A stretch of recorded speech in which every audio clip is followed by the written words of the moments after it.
where you can find us. Alex, what did you learn about the Cardinals in the last 9 games? I mean, what I've taken away from the Cardinals in this 9-game stretch is the fact that no matter the scenario in front of them, this team has a chance to win the baseball game. And in every single game, no matter the opponent, they have a shot to win. Even that Tigers game yesterday, when we left the show, and it was, a 3-run deficit, 4-run deficit, I was like, yeah, I could see them coming back in this one. And it's just been this way. When they gave up 5 runs against the Phillies in the first or second inning, and they found a way to come back in this one. What I've learned about this team through this 9-game stretch is I'm not questioning it anymore. No matter the opponent, no matter the pitcher, this team has a chance to compete with the other team on the other side. And that is massively different than what the last 3 years have been, because the opponent on the schedule, all I needed to see was the logo and say, yep, they're going to lose this series. Now, doesn't matter if it's the Phillies, even if it's the Tigers. And I know you lost that series, but one game was out of reach for you. The other one that you lost was one mistake that I'm sure the manager would go back and do that a little differently, and you're talking about a series win. Yeah, for me, it is the fact that they can win in multiple ways. That is the way that I would describe it right now for the St. Louis Cardinals, because they can win with their offense, which we have seen at times. They are also capable of winning in pitcher's duels, as we saw in this 9-game stretch. You know, we were able to watch them go up against the Kansas City Royals, and the Royals have pretty good pitching, so they were able to slow down the Cardinals in part of that series. And what you saw from the Cardinals was they were able to, okay, our offense isn't going to do it tonight, so our starting pitching and our bullpen's going to have to carry us in this one. They were able to do that. Then you saw in some of the other games, their offense would show up and they would put games away.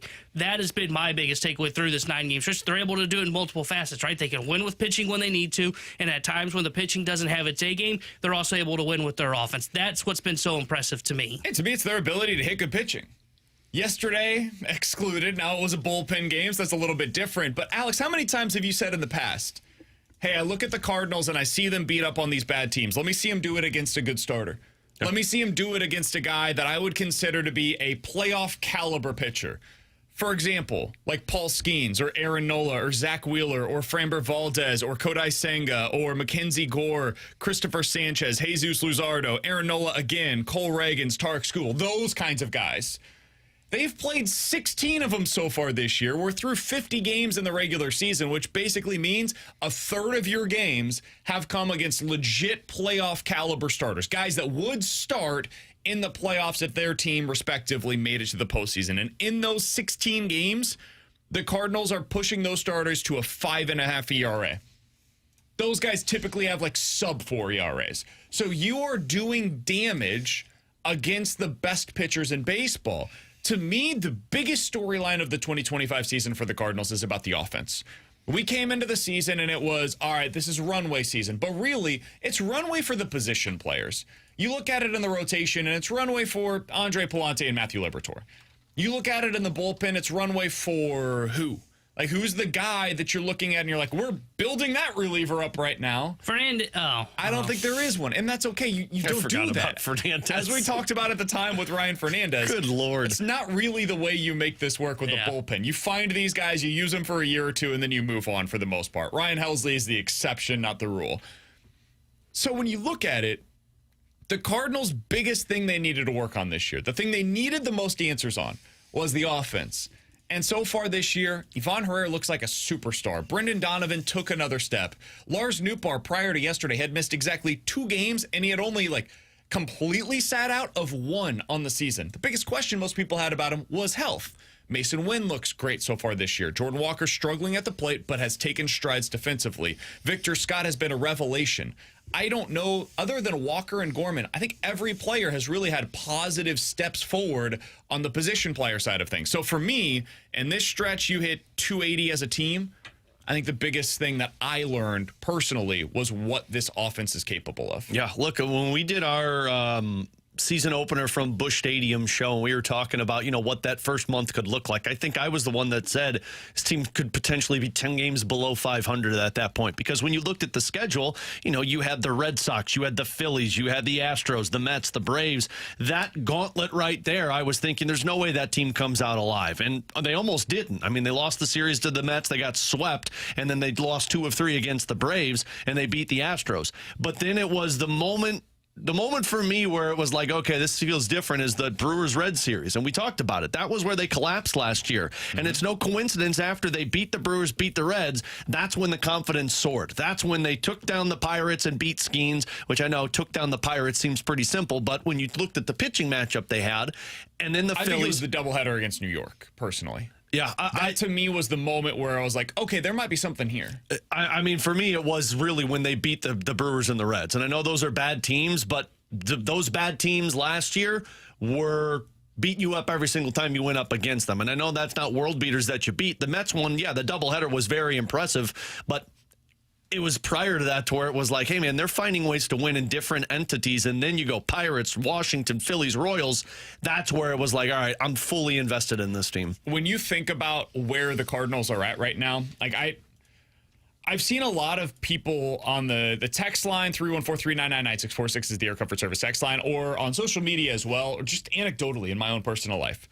I wasn't sure what the reaction was going to be if they would lose 3 out of 4, or if they would lose back-to-back and you lose a series. And one of those came with at least questionable, even if you agreed with the decisions. I personally didn't have many issues with Ollie's decision-making in that game on Tuesday night. But there was at least some decisions that would have been 50-50 in one way or the other. I wasn't sure what the reaction would be among this fan base, Alex. Do they decide to immediately jump back off board? Like you're waiting for the first sign of struggles for this team to be like, you know what? Yeah, they still suck. I haven't seen that. I don't know if you guys feel differently, but I, for the most part, have seen people be like, yeah, they've earned a mulligan. They lost 2 games in a row. It's the first time they've done that in like 3 weeks. They lost 2 games in a row against the same opponent for the first time in a month. I think they've earned the right to lose a couple of games in a row to the best team in baseball so far this year. So I've been heartened by that. And I do think it speaks to what this Cardinals team has done to gain the faith of Cardinals fans. Yeah. They earned that. I haven't seen it either. And frankly, if I did see it, I'd be surprised because even if you're the biggest Cardinals doubter or naysayer, which again, I've been over the last 3 years, to get upset that or to look at the Tiger series and say, like, oh, see, here it comes. What are you pointing at? Are you pointing at the one bullpen game that their offense didn't come through in? Because you can cite 5 or 6 different moments where they shouldn't have even had a chance to win that baseball game. I think for some segment of this fan base, right or wrong, they will say, Mo's screwed things up in the offseason and Ollie's going to screw things up during the regular season. Maybe. And I think that's unfair. Yeah. But I think there is a portion of the fan base that I believed was there, and I haven't seen a whole lot of it, which makes me happy. Yeah, personally. because I think there's just not too many circumstances that you can point at. Like last season, it did feel like there were a lot of moments where you pointed and be like, what's Ollie doing here? Now it feels like there's 1 or 2 that you can point at, one being the most recent one with the Detroit Tigers series. So there's just not any holes. I feel like it's a cliche word right now that we use with this team, but there just really aren't any holes that I can look at and be like, that's concerning, even after losing a series to Detroit. He's Alex, that's T-Bone on BK. 314-399-9646 is the Air Comfort Service text line. You guys can get involved in the YouTube chat as well at youtube.com/101ESPN STL. Coming up in about 15 minutes. Alex saw something earlier today on the free agency class for the NHL this year versus next. How do they compare? Does it make sense for the Blues to hold out on this one to be more active next year? We'll talk about that in 15 minutes. But next, Pallante and Matthew Liberatore could be proof of concept for how the Cardinals can develop starters in the future. Is this a way that they can go about it for years to come? We can talk about that next year on 101 ESPN.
All right, you look at it since this time last year, basically, Alex. 1 year ago, Andre Pallante has now made 30 starts as a big league starter for the Cardinals in that stretch of time. And in that time, Alex, that ranks about 35th in Major League Baseball in terms of innings pitched. Innings pitched by any starter over the last calendar year. Andre Pallante is 35th. He's right in line with your guy, Logan Gilbert, and also Chris Bassett, who's known as an innings eater. Andre Pallante has been a really solid starter for the Cardinals in that stretch. Now, strikeout stuff, not exactly his forte. He's not somebody that's going to have a high strikeout rate. In fact, he's one of the lowest in Major League Baseball. But the effectiveness is hard to question. He has a 3.75 ERA since he was reinserted into the rotation this time last year. Alex, when you think about what he has been capable of for the Cardinals, or you look at Matthew Liberatore, who has had a similar path where goes from reliever to starter and then has all of this success. What does it tell you about the way that the Cardinals are developing those two guys? Well, I mean, you look at the common theme, the common denominator, and it's kind of where they're getting their opportunities, and it was in the bullpen working on stuff, and then when they get the success and you head over to the rotation, I mean, what it tells me about the Cardinals' development right now is they're starting to find some type of secret sauce with these guys to unlock and untap their potential. Like Andre Pallante is a perfect example, and we were talking about this in the office. To me, it's just as much credit to Andre Pallante as it is to the pitching staff, because Pallante was the one, if I'm understanding this correctly from last year, where he's like, hey, this isn't working for me. I need to go work on this specific pitch to unlock something. Let me go down to the minors and work on this, and when I come back, I'll be different. And he was. He was a savior for the team last year, to say the least, because they needed more help in that rotation. Matthew Liberatore is the one for me that I'm really starting to wonder if Dusty Blake and his team have just found some type of recipe to get the best out of these pitchers, because I was ready to ship Matthew Liberatore out. Like, I was done. There was no more hope for that. I was thinking he could be an effective bullpen arm, but they weren't using him that way. They were using him as a bullpen, and then they would go back to a starter. It was back and forth. You're talking about 2 years ago? Yeah, 2 years ago. And then it was just all of a sudden, well, even last year somewhat. He was in the bullpen, but then they used him at starters occasionally when they needed him. After that, once Steven Matz got back, it was just back and forth too much with him. And it was just like, man, just stick with one thing. And I thought it was the bullpen role. And now you're seeing the starting pitching, and you're seeing the swing and miss stuff, which he's always had. I didn't think at this type of level. So it does give you optimism in terms of what we saw happen with Jordan Hicks last year, what we've seen already with Andre Pallante and Matthew Liberatore, that, hey, they might have found something that's working in terms of getting guys that are relievers right now that can be effective starters for this team. Yeah, and I think, to your point of, like, maybe they have found, like, their secret sauce, I think we're learning two things. One, it takes time for a coaching staff to kind of understand what a guy is capable of. And two, it takes time for that guy to figure out what he's capable of as well. Because you look at these guys, I mean, it's 4 years in the big leagues. It is at now the age of 26 for Andre Pallante, what it has kind of clicked. Really 25 if you go back to last year, when he became Same thing for Liberatore this when year. he became the starter, and Libby's 25 this year. Like, it takes time for these starters, or these arms, I should say, to kind of figure out what their roles are. Because I don't know if it is about going to the bullpen first and then coming back into the rotation. There might be something that plays into that, because that was the formula that worked for Matthew Liberatore, where he was very good against lefties, had his struggles against righties, and then they went into an offseason and found something that has worked for him to get right-handed batters out to lead to starting. But for Pallante, it was a little bit of the opposite, right? Had a very good 2022 season as both a bullpen and a starter, but then last year was not good in his time in the bullpen. He had to be sent down. It did discuss it with the St. Louis Cardinals, like, hey, I think I can be a starter, and I think the way to get out righties is I just need to throw this pitch more, but I got to throw it more by being a starter. So I don't know if being in the bullpen necessarily was the thing that led to Pallante becoming a starter. It was more of the forcing myself into the mindset of the Cardinals of, hey, I think I can do this, give me a shot and send me down. But for Liberatore, it absolutely did help him. So I think each guy's a little bit different. I think it is just the aging process that has been the biggest thing for them. Here's a quick question for you. BK game, you ready? Oh, boy. How many starters under the age of 25 do you think threw 150 or more innings since the start of last season? From opening day of last year to where we are today, which is about 2 months into the season now. How many starters under the age of 25 threw at least 150 innings in Major League Baseball? I'm saying low number, so 5. I'd say like 2. Okay, well, you went a little low. It's 6. Only 6 guys. I originally wanted to say 0. The reason why the reason why I bring that up is because I mean 2 is ridiculous. It's a BK game. You said it's a BK game, so it's typically a low number. The reason why I bring that up is because man, we were so out on Matthew Liberatore, so out on him, and yet he just turned 25. So we were expecting him to be this like massive outlier in this regard. It's all because of the Randy Rosarena trade, man. I'm with you, but there were 6 guys that threw 150 innings since the start of last year. In other words, nobody does this. Nobody. The guys that do, Paul Skeens, he might be slightly an outlier. You guys would agree with that. Who's Taj Bradley, Simeon Woods, Jonathan Cannon for the White Sox. That's just because they have nobody else. I was gonna say. Mitchell Parker and Hunter Green. Hunter Green, again, another one of those outliers. There's just not a lot of guys that do this, man. So for Matthew Liberatore to come in at age 25 and figure it out, or for Andre Pallante to fly through the minor league system the way that he did, and then come up and basically fill the Steven Matz role that you're seeing this year in that first season in the big leagues, where he just, hey, you're a starter one day, you're a reliever the next. Oh, now you're going multi-inning relief. Like, he did everything for the Cardinals in that first season. And then it took a little while for him to really find, okay, this is who I am as a starter. I think they have to gain that confidence. And T-Bone, we were talking about this a little bit before the show today, because Alex, I agree with you. I do wonder, I don't know if this is the case or not, but I wonder out loud, did they find something that unlocks the way that they can develop these pitchers at the big league level by putting them in the bullpen first? And I don't know the answer to that. Maybe it was very specific to Matthew Liberatore, where that unlocked his potential. He found out who he was as a pitcher. He goes into the offseason, and then he unlocks something even more, mentally, physically, whatever it is, to become a starter this year. But Pallante, like, it was, I think, something similar with him, where he came up in that first season, and by going to the bullpen, he found out the best version of him and how he can get big league guys out, and then he transitioned to becoming a starter for them. I think the same thing has been true at times in the past for Steven Matz. We've seen him go to the bullpen, he figures stuff out, and then he goes back to the rotation, and it works for him. He's obviously different because he's like 30-something as opposed to these guys that are in their early 20s. But I do wonder, because this is what they had done in the mid-2000s, could they go back to that? Could they pull from their past to start building their future in terms of these arms? Could that be something they consider with Quinn Matthews? Gordon Graceffo, right now a reliever. Could he unlock something within himself that allows for him to be a starter at this level this season out of relief? I don't know, but it's something that I'm now open to after seeing the success of both Andre Pallante and Matthew Liberatore by going down that path. I think what gets me optimistic, whether it's that or it's just the keen eye of what they have, because the other guy, which I know I was probably the biggest hater of him, and there were others that were like, hey, he's good if he stays healthy, has been Steven Matz. But, I mean, he has been a massive help for this team in the bullpen, not so much in the starting pitching side, which I know he's been fine in a couple of instances, but look at what he's impacted this team in the bullpen-wise now. So it just feels like if you're going to tap into some of these younger arms, and everybody's waiting for Quinn Matthews and Tin Kent's and TK Roby to come up and be the saviors in the rotation. But what it might be is this might be a slow play. This might be a, hey, yeah, you get 50 innings out of the bullpen one season, but you start to see what that potential is, and then you let them run with it. But saying all of that, you got the Michael McGreevy factor, to where he looks great when he started, and it's like, what are we doing here? How old Michael McGreevy is? 25? 24. Now get him up here. He's ready. Shame. And I think some of this might just be like, hey, man, it takes time. Like, whether they just stay in the minor leagues longer than what the Cardinals had been doing, because they were pushing these guys, man. Like, Matthew Liberatore, what, did he get to the big leagues at 21, 22 years old? I think they just rushed him too quick. It might just be as simple as they had such a significant need at the big league level.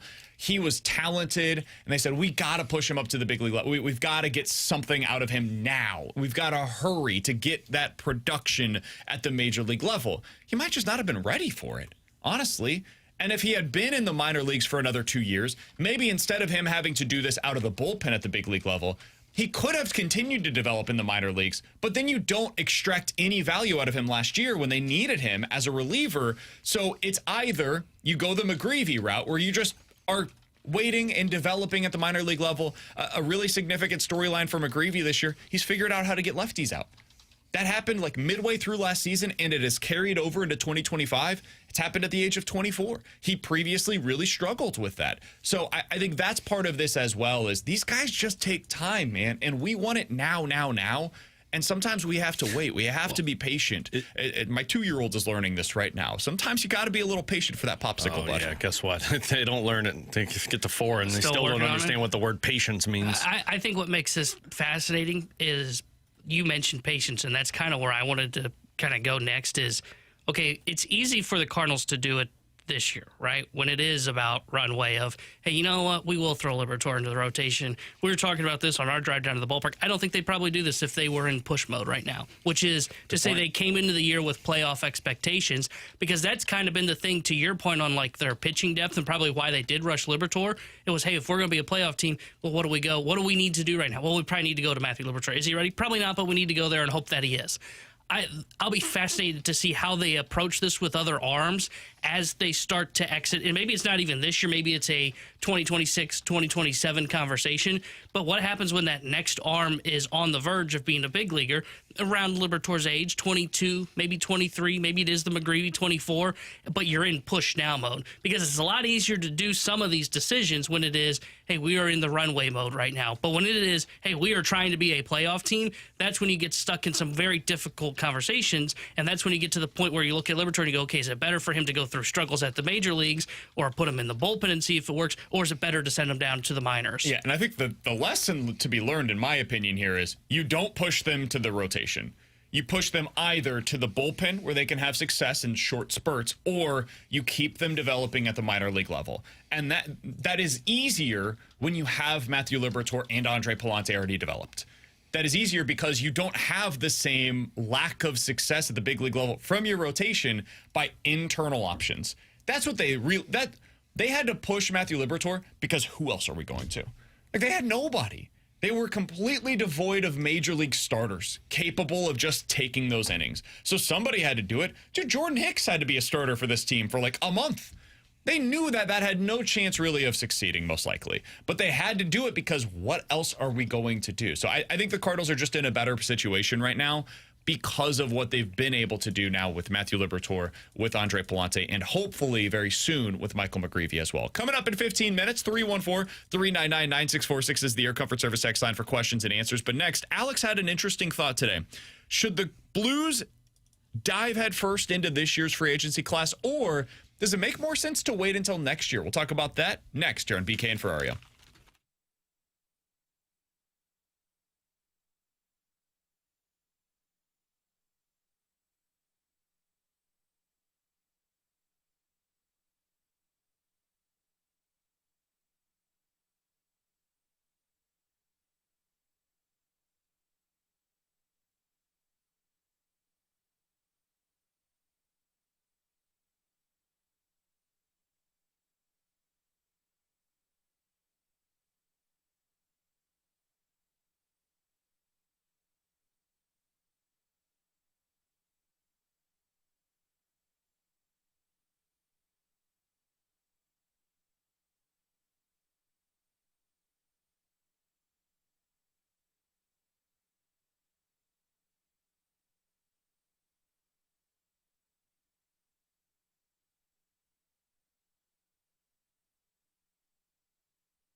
Tanner Hendrickson here with a Sports Center update driven by Johnny Londoff Chevrolet and Johnny Londoff Autoplex. Excuse me. Cardinals fell to the Tigers 5-1 in yesterday's contest. They dropped 2-3 to the Detroit Tigers. They are off today. They'll be back in action tomorrow as they start a 3-game set with the Arizona Diamondbacks. The Sports Center driven by Johnny Londoff Chevrolet, Johnny Londoff Autoplex, Chevy. Together we drive. Are you kidding me?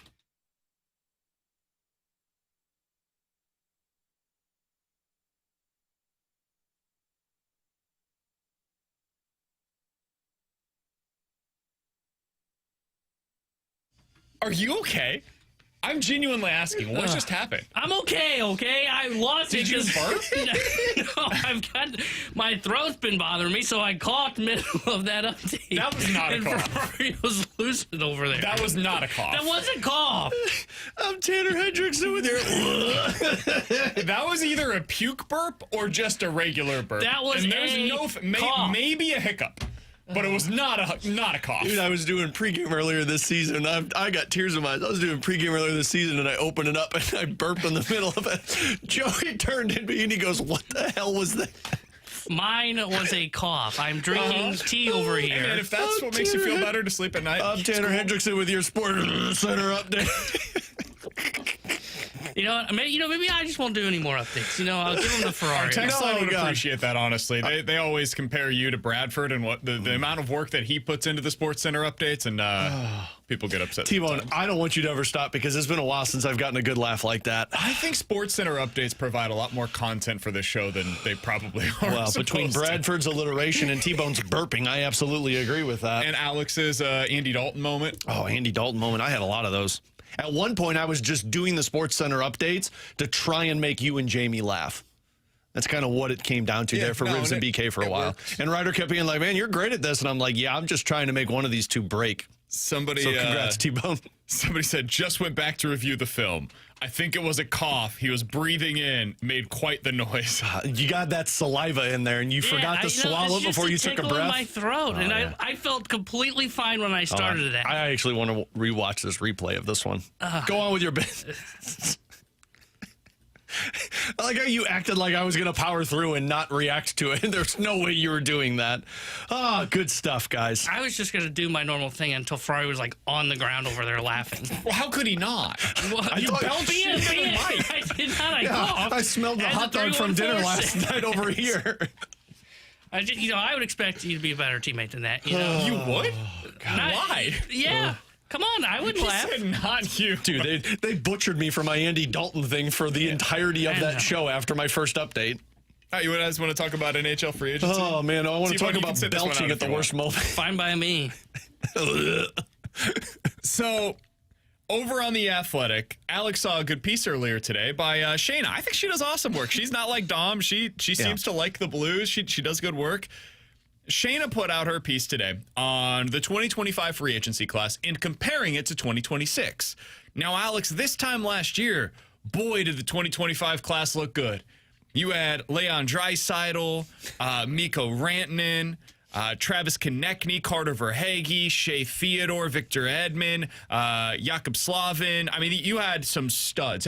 Pavel Buchnevich was a part of this group as well. Those guys have all since re-signed. And so now it's really just like Mitch Marner, John Tavares, Ehlers, Ekblad, and then a bunch of like third liners or second to third pair defensemen is basically what the entirety of the market is this year. Mm-hmm. So then you look at that compared to 2026, and it's like, man, you should save all of your money because look at what 2026 has to offer. Connor McDavid, Kirill Kaprizov, Jack Eichel, Artemi Panarin, Kyle Connor, Martin Necas, Matthias Ekholm, Jake Wallman considered a first pair defenseman on this list apparently. He's still Ryan a forward. McDonough, a whole lot of very good players. Does that matter, Alex? No. Because aren't we going to get to like August and all of those guys are going to be signed Yes. as well? And so we're going to be saying the same thing about the 2026 class versus the 2027 class? Yeah, absolutely you are. Like the 2025 one, which, by the way, we were real close to Mikko Rantanen being a free agent, so we were just there. But I'd actually argue if you look at 2025 and 2026's free agent class, this is the year that I would advise people to spend money, because once you get beyond the names that are on there that you know aren't going to be free agents, like Connor McDavid or Artemi Panarin or Jack Eichel or Kirill Kaprizov or Cale Makar, here are the lists of the best available names. Patrick Laine, Jacob Trouba, John Carlson, Kyle Connor, who is a UFA, who Winnipeg has basically said he's going to be locked up, Kevin Hayes, Anders Lee, like all these guys are 35 and up. Now this class, you've got a 28-year-old Mitch Marner. You do have a 29-year-old Aaron Ekblad, a 28-year-old Brock Besser, a 28-year-old Sam Bennett. Like, this actually would be the class that if you're a team that feels like I'm close to being a cup contender, now is when I want to dive in, because 2026 is not that sexy. Now, if you go to the RFA status, which they don't take into this consideration because you don't know if these guys are really available other than with the offer sheets, yeah, that's a pretty good looking list, but we do this every year where it's like, this list looks better than that list. Honestly, I advise teams just don't spend money in free agency, which seems crazy, but you overpay for guys that don't match what you need, and then 2 years later, you're asking, how can I trade this guy, or what do we need to do because we're handcuffed right now with this contract? I think there's some truth. I think there are landmines in free agency that you have to avoid. I would also say, though, that the Blues have done pretty well in free agency for the most part.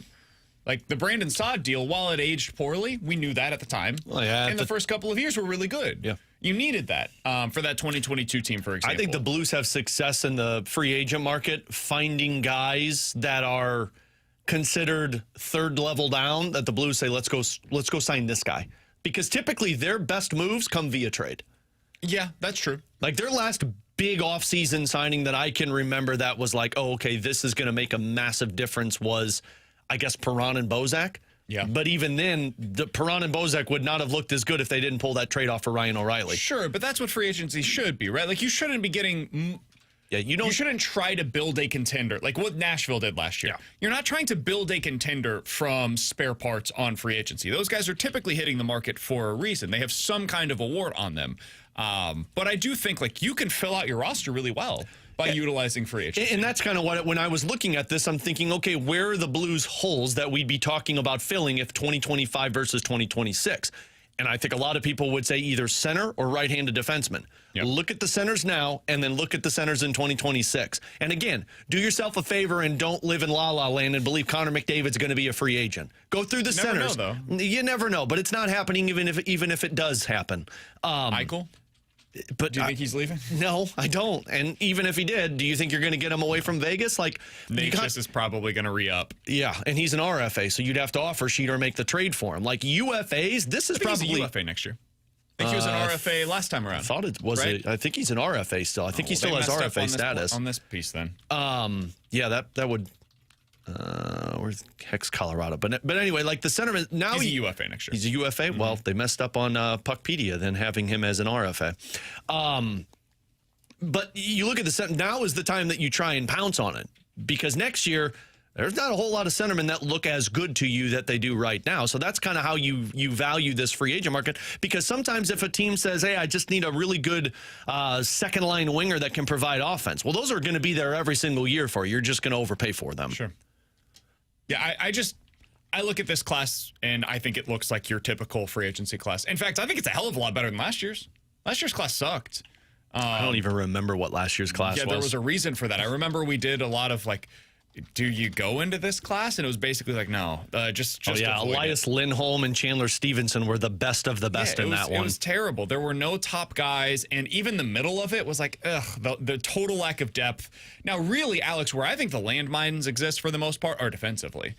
I think we have seen over the years going out and acquiring defensemen via free agency is a really risky proposition. Hell, the Blues have seen this, right? Like you look at the Torrey Krug contract, and it has not worked out. It has not aged the way they expected. Some of that is injury related. A lot of that is just he's not the player they thought he was going to be with them or hoped that he was going to be with them. I think in general the Blues have been pretty good on the forward side of things, though. Alex, you want to avoid that entirely, and so what you have suggested is go to the trade market. Yeah. That's where you can go get the guy that you're missing. You came in today, and we have not been made aware of what specifically this is. You said, I've got a trade proposal to share with you guys. What is it, Alex? So let me read you this excerpt real quick from Daily Faceoff, because Matt Larkin put a piece out there that says 5 NHL players who'd benefit from a change of scenery trades this offseason. Okay. This player, I'll tell you once I read this, and I want to read this, and I want you guys to tell me if you would trade for this guy. His time with his current team hasn't advanced past the first round of the playoffs since 2020-2021. He has spun his wheels in recent years, whether it's because the team played a conservative style, he was banged up, or both. He's a supremely gifted skater, a puck handler, and it feels like he's capable of reaching a much higher ceiling if placed in a situation that lets him play a looser style. At 27, he could still produce like a star if given the chance to reset. He's got a $9.15 million AAV for the next 6 seasons. Okay, that and he's sounds 27 like a guy years that has old. Underperformed, is playing on a losing team, and cost me $9 million. I'm skeptical, but I'm willing to listen. It's Matt Barzal from the New York Islanders. Okay. And the reason I brought this up is Matt Larkin said this because, look, they fired Lou Lamoriello. They're going to be going a different direction. They're drafting first overall. They've already traded some pieces away. If they decide to trade a 27-year-old who, look, he has not had a lot of success with the exception of the early years with the New York Islanders. He's basically been a 50-point producer. Totally. But you also have to keep in mind, just like Cam Fowler was in the last 5 years, this has been on a team that has basically shed all of the talent on top of it, and you're trying to compete on top of spinning the wheels of head coaches every single season, and since they had Barry Trotz. Hasn't really played center over the last couple of years either. He's basically transitioned completely off of playing center since 2022. Yeah. They've been putting him on the wing. Probably not the guy that I would be targeting, but what's your pitch? So the pitch here is the change of scenery for a guy that when he was drafted was viewed as good as John Tavares with the New York Islanders. And my thought process here was like, okay, I've seen a ton of people bring up, well, trade Dalibor Dvorsky to go get your centerman. And I'm not trading Dvorsky until I get something that I know like is legit good. I would really be interested in flipping a Dalibor Dvorsky to the Islanders for a Matt Barzal. And the only thought process here is, I know the numbers are not sexy, but I look at what he was when he was with a really good head coach in Barry Trotz. And mind you, he was a second center at the time, too. He was a 22-goal scorer, 85 points. He's a playmaker that creates offense. Terrible on the dot. Terrible on the dot. The reason but Steve Ott is the best assistant coach in terms of faceoffs, and we've seen guys have success there. So I'm not as concerned about that one. I'm concerned about it because he's closer to like where Booch was. He's a career 42% guy. And sometimes there's just no fixing that. Like he might just be a winger, and if he is, does that change at all your interest? No, because I think he's a playmaker, and that's the biggest thing for me. You can work on faceoffs, you can find ways to win faceoffs, even if the centerman isn't the greatest at it. I'm going after something like this because he's a pure playmaker. He had 63 assists in his first season. Last year, he had 57 assists in 80 games. Like I do think this is a guy that could put up 80 to 90 points in the right situation. He's missed a lot of time, so he has basically been a point per game producer each of basically every year of his NHL career. The points production is there. The Islanders play a very specific style. They play kind of a grinded out way, and so that also limits your offensive chances. So it's possible he would actually be a little bit more of an offensive producer here in St. Louis. What's the spot in the lineup that you think he fits in? Oh, I think he's second line center for you. I'm saying if he doesn't fit in as a center. If he doesn't fit in as a center, I'm not trading for him. I'm trading for him because I believe he is a center. Okay. Yeah, that's why I'm trading for him. And I totally get the face-off numbers have not been pretty, and they've been using him on the wing. I think some of this has been trying to keep him healthy, and I think some of this is just the Islanders don't know what they're doing. Yeah. And this is just, I look at this, and I see a guy that is in a really bad spot that has a massively high potential. And if I'm trading for him, and I get it, it's $9 million, and nobody wants to trade Dalibor Dvorsky. But to me, 27 years old is right in line. This isn't priority number one. I'm not saying this. I'm just trying to get creative with your off seasons. And if they're looking to move this guy, because the other ones in this list were Elias Pettersson, Marco Rossi with the Minnesota Wild, which you're not going to be able to do anyway, and Trevor Zegras. Yeah, I'm out on all of them. I'm out on all of those. But Matt Barzal is one for me that when the New York Islanders were making it to the conference final back in 2020, 2021, he had 14 points in 19 games and was playing almost 18 minutes a night. Yeah, I like getting creative. I think it's an interesting name to monitor. I would not do that. I would not trade Dalibor Dvorsky, who I think definitely can translate to the center position either next year or down the road, for a guy in Barzal who his current team has already decided, like, yeah, no, we're not doing that. And for 2 years now, they have essentially completely taken him off of the position. He's been really bad in the faceoff dot. In 2023, he was 35%, which is actually worse than Pavel Buchnevich. I personally, given what the Blues need out of that position and how much emphasis they place on defense from their center and then faceoffs as well, I think I would just say, I'm out. I'm good on this. I do appreciate the player. I think he's a good one. And if the Blues needed a winger as well, I would just say, hey, we'll figure it out. Like, have a need at wing, have a need at center, put him wherever he ends up fitting in best. Cool, we're good to go. But for me, I would probably go a different direction than this. Yeah, I think that the reason I was intrigued by this is I think that playmaking ability is attractive. And I think if you put that in the middle of a Dylan Holloway and Jordan Kyrou, you might be looking at a seriously dominant 1B to your 1A line with Robert Thomas. But I totally get it. The numbers aren't the sexiest. But to me, it's not about the numbers. To me, it's just about, like, I don't know that he can play center. Yep. And if I'm not positive that you can play center, I'm not trading Dalibor Dvorsky for you. Yeah. Same thing would be true if I was, like, moving on from Jordan Kyrou.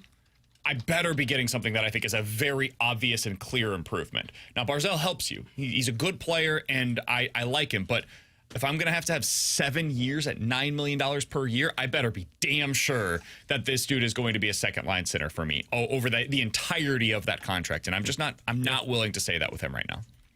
He's Alex, that's T-Bone, I'm BK. 314-399-9646 is the Air Comfort Service text line to get involved in the show. Questions and answers coming up next here on 101 ESPN.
314-399-9646 is the Air Comfort Service text line for questions and answers. Go ahead and get your questions in right now on the Air Comfort Service text line. We'll answer them here on BK and Ferrario. We can also get some on the YouTube chat as well, youtube.com/101ESPN STL. From the 314, Alex, what would a trade for Ryan McLeod look like if the Blues wanted to do that? I have no idea because I don't know what Buffalo wants. My guess is the areas that they need help on are goal scoring from the wings and goaltending. So pick your poison on what you would trade away from that one. I don't think it's going to be like a Jordan Kyrou. If it was, I'd be hanging up the phone right now. Yeah. But is it a Bolduc? Is it a Neighbors? Probably that, or you're talking like Joel Hofer. That would be my guess on what Buffalo would be asking for, because defensively, like, I know they're bad, but they've got all the weapons you can ask for. They're even talking about trying to trade Bo Byram right now because they need help at offense and they need help at goaltending. So they would probably be asking about one of those two. I really like Ryan McLeod, but I don't know if it's worth giving up a Bolduc or a Neighbors or a Joel Hofer for him. I think I'd do Bolduc because I'm fixing a spot in my lineup. Yeah. I mean, Bolduc, though, has shown the ability to be a 30-goal scorer. I mean, don't get me wrong. Like, McLeod scored 20 goals this year for Buffalo, and where I really was impressed was the previous year with Edmonton, because he put up 12 goals and 30 points as a third-line center for Edmonton. So I definitely am not hanging up the phone. It's just going to take real consideration of, like, do I have enough wingers to fill that gap if I lose Bolduc? Which you might. I mean, you got guys in your minor league system or in your prospect pool that could play into the role of a third-line winger for you. Like, Dvorsky might be a winger next year for you midway through the season. You know, maybe he does the Robert Thomas path where he comes up similar to what we were talking about with the Cardinals, right? It's not the traditional way to go about it necessarily, but Cardinals, sometimes it's guys go to the bullpen and then become starting pitching options for you. For the Blues, sometimes guys come up, they have less responsibility by starting out on the wing, and then eventually you can move them over to the center position. Maybe that's the way you replace some of what Bolduc was bringing to the table. Yeah. Can't be the expectation on opening night, but maybe you start out, and I know people won't be excited about this, but the Blues seemed very high on Alexander Texier, even all the way into the playoffs. Yeah. Maybe you start out with Texier takes that spot. McLeod is your second-line center. Schenn is your third-line center. So it's Schenn, Neighbors, and Texier as that third line. And that's the way you go about it. Yeah, and they got guys, too, that they believe are going to be middle six wingers for them, like a Stenberg and things like that. I mean, McLeod and Pinto are the two guys that I'm really focused in on if they become available via trade, because that matches the middle six center that's young in the same line of thinking as your core. All right, we got this from the text line. 314-399-9646 is the Air Comfort Service text line from Tim's Toothless Bottom Boy. How do you think those 8x8 contracts are looking so far for Thomas and Kyrou? For this texter, they say a win for Thomas and a break even so far from Kyrou. I would say they both look like wins. Yeah, I was going to say they're both wins. If I could get a guy who scored 30 goals in 3 straight years for $8 million, I mean, that you're paying 9+. Look at Tyler. What did Tyler Toffoli get? He got 6x4, I think, but he's older, because he was just signed by the San Jose Sharks. Yeah, he's 33 years old, and Tyler Toffoli, who had 30 goals, 31 goals, and 34 goals, got 4 years at $6 million AAV, and that's for a 33-year-old. 25-year-old doing that? Yeah, that's a lot of money. Yeah, I'd say both contracts have been wins. I mean, Thomas for sure. I mean, you're looking at a guy that could be a 100-point guy, and in this market, he would get significantly paid. And then the same for Kyrou. I mean, I don't remember what the exact goal number was, but there was only one player with more goals than Kyrou and finished at a plus last year, and that was Leon Draisaitl. And Draisaitl just got a huge contract. So, yeah, I think both have been wins. All right, 314-399-9646 is the Air Comfort Service text line from the 801. I don't remember where I saw it, guys, but somebody brought up Ryan O'Reilly as a trade possibility. Would a reunion be plausible in your mind? I think it's plausible. I'm not sure how likely it is. I think it makes a lot of sense. In my opinion, it makes a ton of sense for the Blues. It's like $4 million. You're not breaking the bank for a guy like Ryan O'Reilly. He could come in, be that third line center. Put Ryan O'Reilly in between Jake Neighbors and Zach Bolduc. Yeah, I think that line could work. So I don't know what you'd have to give up. That maybe would be the biggest hang up for me. But if it's not going to cost you a ton in terms of assets and certainly money, yeah, I'm all in. Yep. Sounds great. Got 2 more years of him at $4.5 million too. So we were talking Brock Nelson. If you'd go 3x6, 3x7, you're doing 2x4.5. I'm in the same line of thinking as you. Would I do it? Yeah, I'm not sure what Nashville wants. And it might cost you more than you should probably give up for a 34-year-old centerman. Would you give up? The Blues don't have this, so it's hard to even have the conversation. But would you give up like a second-round pick for that? I think I probably would. I would. We got to go hunt down our second-round picks. Yeah, I was again. going to say, it's probably going to be like 27. Yeah, probably a second-round pick. They'll get one back. When do they? Because when do they? It's probably after They got the it draft. from next. Because at some point they will have the. They do not have a second-round pick in either of the next three, or any of the next three drafts. But at some point they get to where they will get to, because that gets you to what, 27? 28. 28. At some point you'll get to the following year. I don't know what the rule is on the CBA, like when all your picks become available for trade again. Get what I'm saying? Yeah, No? like when you can I have trade. no idea what you're talking about. No, like when you can trade your 2028 pick. Can you Yeah. trade it now or can you trade it until it becomes. Like, I think you could trade them no matter what. think Sure, it they becomes could at the trade end a of the draft. 2028 pick. The team just doesn't really care about the 2028 pick because It's they don't just know. 3 years away from now. Yeah, like I think you can always trade those. It just, I don't know. Well, I think they're on a 3-year limit. Like I don't think in the NHL you can go beyond that 4th year. Sure. And that's But what I was even if saying. they But could- I was just saying you throw it in a package because you're right. It will carry less value. But if you wanted to throw it in there, Sure. I think you probably have to give up some kind of a player for him, probably a rostered player, and that's where I think things get a little dicey. and that's where I don't know what you give up for a guy like Ryan O'Reilly. I'm not trading anything off of my NHL roster for Ryan O'Reilly, and I love Ryan O'Reilly. If we're talking about a minor league guy that's like a fringe player, like if you're talking like a Zach Dean or something like that, I'd Here's a consider better way it. to question or frame it, maybe. Would you trade your first-round pick if they ate 25% of the deal? No, no. I'm not going to trade a first-round pick for him. Insane if I say I probably would. Yeah. To me, you're Can I insane. explain it? I mean, sure. Still gonna think you're insane, but yeah. What are the alternatives on the market this offseason? Realistic alternatives for you? Brock Nelson. You think it's realistic, though? I'm not sure he's signing here. I think, Well, I think- it sure seems like he's headed to Minnesota. I think I could package that first-round pick with another rostered player to get a better option than just a first-round pick. I mean, like, I'm not acting like this first-round pick is the holy grail and I'm not going to give it up, but 19th overall, I'd at least take a shot at drafting something rather than give it up for a guy Frame that... it another way. First-round pick goes to Nashville. They eat $1.5 million on it, so you're getting $3 million for each of the next 2 years for Ryan O'Reilly. That's his contract. And now I go out and sign Aaron Ekblad. Because I saved all of that money by going out and signing Ryan O'Reilly basically to the contract that Roddick Fox had a year ago. still don't think I would do it. Okay. Still don't think I would do it. Okay. I think it's too rich for O'Reilly. Yeah, I do too. Even with that, even though you're eating that money. Yeah, because I really don't know what Ryan O'Reilly is. Like, he's going to be 35 years old. He's going to be 36 at the end of this contract, and $3.5 million is a steal. But am I getting an Oscar Sundqvist?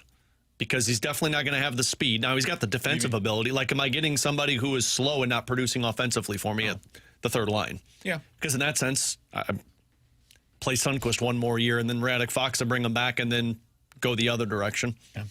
I would do it. I think this I makes still all the have sense in the world. concluded I think you're it a little allows a lot of crazy. flexibility, and I think we just overestimate the value of first-round picks, especially for a team that has as much young talent as it already has currently. I think they have acquired so many picks in the last 3 to 4 years that now is the time when I would be willing to go out and use that first-round pick as an asset. So whether it is O'Reilly or somebody else, I think that first-round pick to me would be an asset that I'm willing to trade. I agree with that. I think I'm willing to trade it. I don't think I'm willing to give it up for a third-line center, to Alex's point of, like, I just don't know how much is left in the that's the tank for cost. Ryan O'Reilly. I think that's the cost. I mean, you look at it this year. Look at what the Toronto Maple Leafs had to give up for what's-his-face from Philadelphia.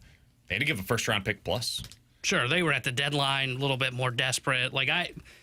We all said at the time that was a bad deal for I Toronto. think that's the way that it is, man. If you're getting a guy on a really good contract, I think that you're going to have to give up first-round pick. If you're not giving up rosterable players, or you're going to have to give up prospects that the Blues don't want to trade. And I think that seems unlikely. That might be the price. I ain't jumping in that price pool. Fair enough. Coming up next, 314-399-9646 is the Air Comfort Service text line. There was something said yesterday on MLB Network that made me actually mad about the St. Louis Cardinals. Do you think you have to view yourself as a World Series contender in order to either hold or buy at this year's trade deadline? We'll talk about that next year on 101 ESPN.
Alongside Alex and T-Bone, I'm BK. So, Alex, yesterday I was watching MLB Network and I saw something. They were talking about the Cardinals. And we're talking about their plans at the deadline. Now, it's early to discuss this. It's mid-May. We've got another 2 months before the Cardinals really have to declare themselves buyer, seller, or somewhere in the middle, just holds or do a little buy and sell, right?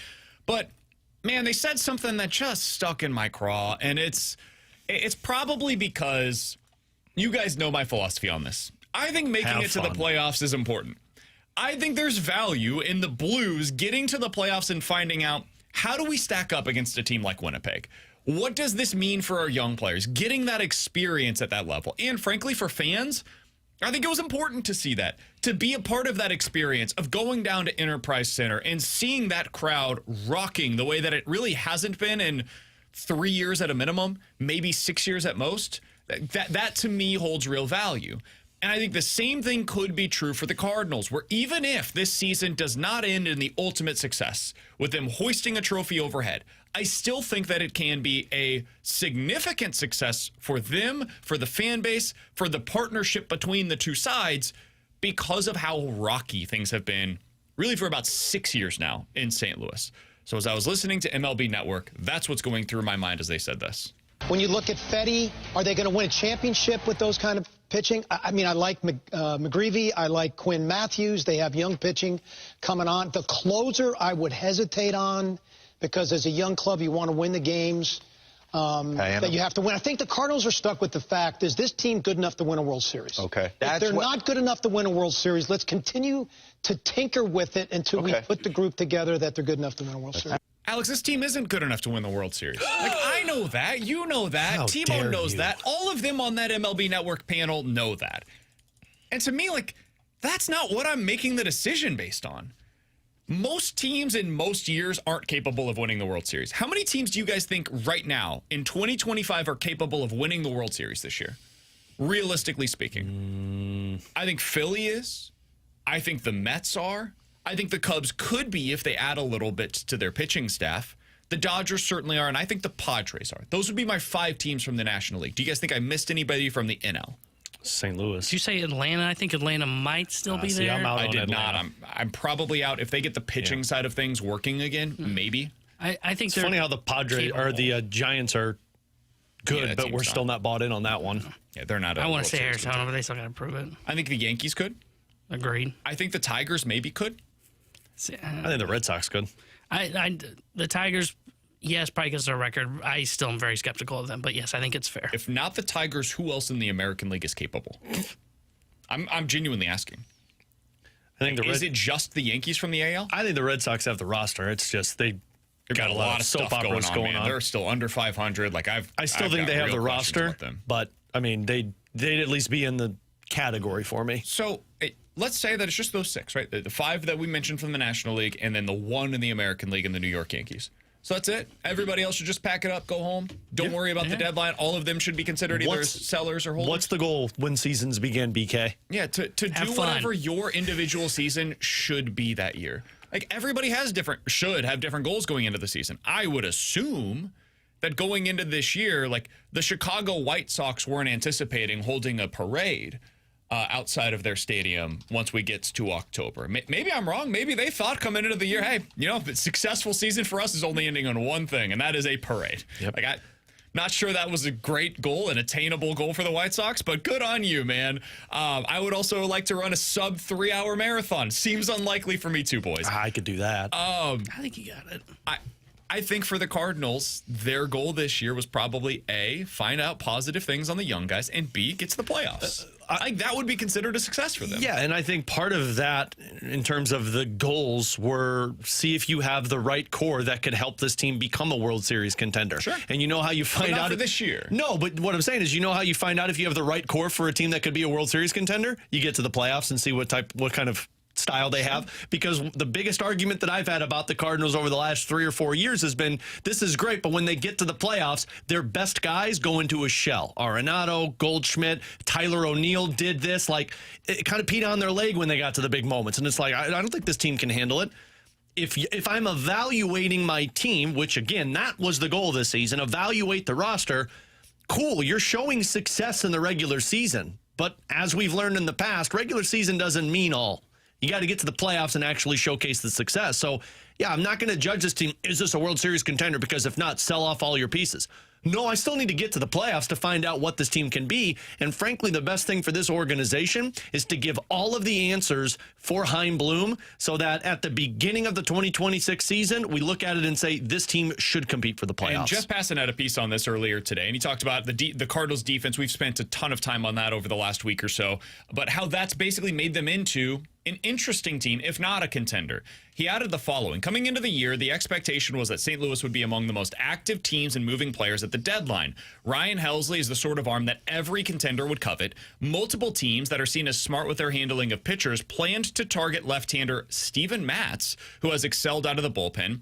Righty Sonny Gray remains a high strikeout, low walk, playoff caliber arm, and other right-handed starter Eric Fetty is solid even with his lack of strikeouts and has only allowed 3 home runs this year. Add in Phil Maton, who is 33% above league average this season and has pitched in 4 of the last 5 postseason, and that is a haul that the Cardinals could have to offer other teams at the deadline.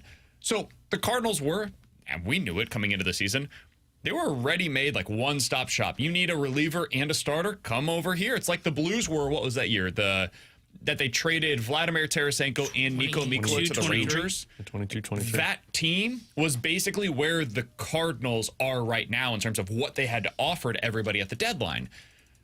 But my point here is not the Cardinals should go out there and buy. Like, they should be in on Sandy Alcantara. They should be in on whoever the best relievers are in baseball. I don't feel that way at all. We've got a long time before we get there, boys. My point is, I think it's crazy to be talking about selling at all right now. I think that's insanity, man. Like, if you take Ryan Helsley off of this team, you're not a contender at all anymore. Like, if you do that, I think the decision, I do agree with them, the decision is basically Helsley. If you're selling Helsley at the deadline, you should sell it all. There should be no half measures. This team has been built on half measures for 5 years now. It's time to stop. You have to choose your lane. You have to choose a path, and that doesn't mean going all in. That just means if you don't sell Ryan Helsley, just keep this team in place, man. See what they are capable of, because so far this year, man, it sure looks like a solid squad. And I'd like to see what these young guys look like in the playoffs. And just because you don't trade Ryan Helsley does not mean, like in the NFL or like in the NBA or like in the NHL, you get nothing for them. You can qualifying offer Ryan Helsley. He walks and you get a top 75 pick in the draft. That's not nothing. The same thing could be true for a guy like Eric Fetty. You don't run out of runway to be able to trade Sonny Gray. He could still be dealt in the offseason if you really want to go down that path and get something in return for him. So, Alex, to me, I just view this, and I think I see it so differently than many, and I may be dead-ass wrong on all of this, but this is my perspective on it, and I think that holding no value on just getting to the playoffs is part of what's gone wrong with baseball. I think there are too many teams that see no value in getting there and not enough teams that look at it and say, like, hey, this is a really big deal for us and for our fans. Yeah, no, and I'm with you on that one. There is an emphasis on the playoffs. I said it throughout the Blue season this year that I felt like it was mandatory for the team to get to the playoffs so that they could actually start to build. But I do verge in a different direction when it comes to Ryan Helsley. Not saying it's written in stone, trade the guy right now. I do think you should listen on it, though, because I just don't know how desperate teams get at the trade deadline. And if it's a deal that you can't pass up that betters your team for the future, then I'm not going to sit here and say no because this team needs to make the playoffs. If there's something out there that makes my team better suited down the road, I will listen on it. But if we're talking about an A-ball pitcher that might become something good, well, then, yeah, it outweighs this. The scale goes in the direction of making the playoffs for this team. I'm talking about, like, if there's a Godfather offer out there for the Cardinals, you can't pass that one up. I think when they get to this spot, they have to pick a path of buyer. So I don't think there's a path of hold like the Blues did this year. And I think the Blues kind of just got caught in an unfortunate situation of, hey, our best defenseman just went down at 24 hours before the deadline. And I would argue the Blues didn't hold. They just bought early. They bought in December when they got Cam Fowler. That's fair. But the reason I say that, because I think if you're leaning towards, hey, maybe we just hold, to me, you should be leaning sell. And when I say sell, it's Helsley, really, is the only piece. Because Helsley's such a valuable asset that'll be at the deadline. And I think you're going to get a haul for him. And you're talking about if you're in playoff contention? I'm saying if you're, what I am saying is, like, if you are, as the front office, you're looking at your team and you're saying, we don't really know what to do. We're in that uncomfortable spot of, okay, we're kind of in it, but the numbers tell us we're kind of out of it. I would say right now they're in it. But what I'm saying is, like, if maybe they fall a little bit further back, they're 4, 5 games back, they're looking at it, they're going, man, maybe we've got a chance, maybe we don't. I don't know if it is, and I think the front office will look at it differently. I think if you are saying, hey, maybe we should hold, then you're saying we should sell. And I think it's maybe just mostly Helsley. I just want to ask a follow-up on this because I find it really interesting. Like, right now, you're not in the playoffs. Like, if the season ended today, you'd be out. I think this is a very difficult situation that they're in right now. Like, if they remain where they are today, they're a game and a half out of the wild card. I think they're 3 games back in the division right now of the Chicago Cubs. If this is where they're at the deadline, it's like worst-case scenario for them. I don't know what you do. Because right now you're competitive. Well, they bought last year at this point, though. Yeah, but that was a different situation for them. Yeah, their last goal year was they to were make trying to make the playoffs. That was the entire goal of the season was we got to get in. If nothing else, we need the revenue, baby. Like, we got to get some of that money to help us moving forward. This year's team, the goal was not necessarily like the North Star was not making it into the playoffs. North Star was we got to get the runway for these young guys, right? So this is the spot, T-Bone, like if they are here, you think they would buy, sell, or hold? Or should? I should ask it that way. You think if they are 3 games back in the division and a game and a half back of the wild card at the deadline, what direction would you lean I think right now they would be leaning buy, but it would be marginal buy. This is where I would say hold. See, I think if you, I don't think you could hold because of Helsley, and I think that's what makes it tough. If you didn't have arguably what will be the best reliever on the market, and relievers get hauls, and I get what you're saying about, well, let's just hold on to him and apply a tag to him in the offseason. I think it is better to get a piece that is going to be closer to the major league level potentially than what you do by drafting something that high. Yeah, that's kind of where I'm at too. And that's why I say, like, if you are thinking as a front office member and you're in that meeting, and let's just say BK is Heim, for example, and he says, I'm thinking we hold. I think somebody should say, then we should probably, at minimum, sell Helsley. Well, and if you sit there and you say, I think we should hold because we could still get in, like we just went through the list of who we believed were World Series contenders, and like look at the wild card, like who's falling out of it that you believe you can get into the playoffs with. And that's why, and again, I'm not selling Ryan Helsley for something that doesn't benefit me long term, but if there's a deal, which I would imagine there will be, because that is going to be the highly touted player on the market because it's going to be the best closer available, you got to be answering the phones and being like, look, if this deal is too good to pass up, especially if you're Chaim Bloom sitting in the seat knowing you're taking over, you got to listen. So if I'm sitting 1.5 or 2 games out of a wild card spot, but I've been playing okay, I still think I'm going to be answering phones and listening on offers to sell. I think what I'm going to do, I'm going to look up over the last 5 posts or last 5 deadlines, what the top relievers available at the deadline ended up getting in return. I'll do that as some homework, and I'll try to find some answers on that for you guys, because I think we typically overestimate what you get in return. I think we overinflate those kinds of deals, and we make it into something where, well, you could have Cole Reagan. Sure, we point to that for a reason, because that's the exception. The rule is typically you don't get as much as you think in return. And I think that top 75 pick may have just as much value as whatever they're likely to get this year at the deadline. We'll talk about that certainly more over the next couple of months here on BK and Ferrario. But coming up next, how would Brayden Schenn compare to the typical free agent options that are available this year? We'll talk about that next year on 101 ESPN.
Alongside Alex and T-Bone on BK, it's BK and Ferrario here on 101 ESPN. Alex, as you look at this year's NHL free agency list and you compare it to what Brayden Schenn currently brings to the table, where do you think Schenn would rank among this year's free agent options? Like, if you just said his contract ended on July 1st, and he was a free agent for all to go out there and acquire, where would he rank on that list? I think he would be above Brock Nelson.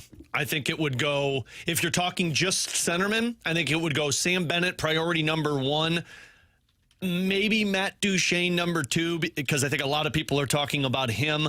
And then I think it would be Brayden Schenn. And it's because of consistency, and it's because of the type of player he is, which is almost very similar to Sam Bennett, and you got the Stanley Cup pedigree. The only reason Bennett is above Schenn is age, because you're talking about a 29-year-old versus a 33, 34-year-old. But if I'm a general manager going to the market and I see Brock Nelson at 34 years old and Brayden Schenn at 34 years old, I'm going to go to Brayden Schenn first. And I think he probably would get close to what Brock Nelson is going to get on the market, because he's a second-line center. Like, I know people don't like to say that, but look at what he did, and we did this research when you brought it up in the office. Look at what he did from December 3rd until Dylan Holloway got injured, which was April 6th. That span, when Jim Montgomery put Schenn, Holloway, and Kyrou together, in 52 games, produced 142 points.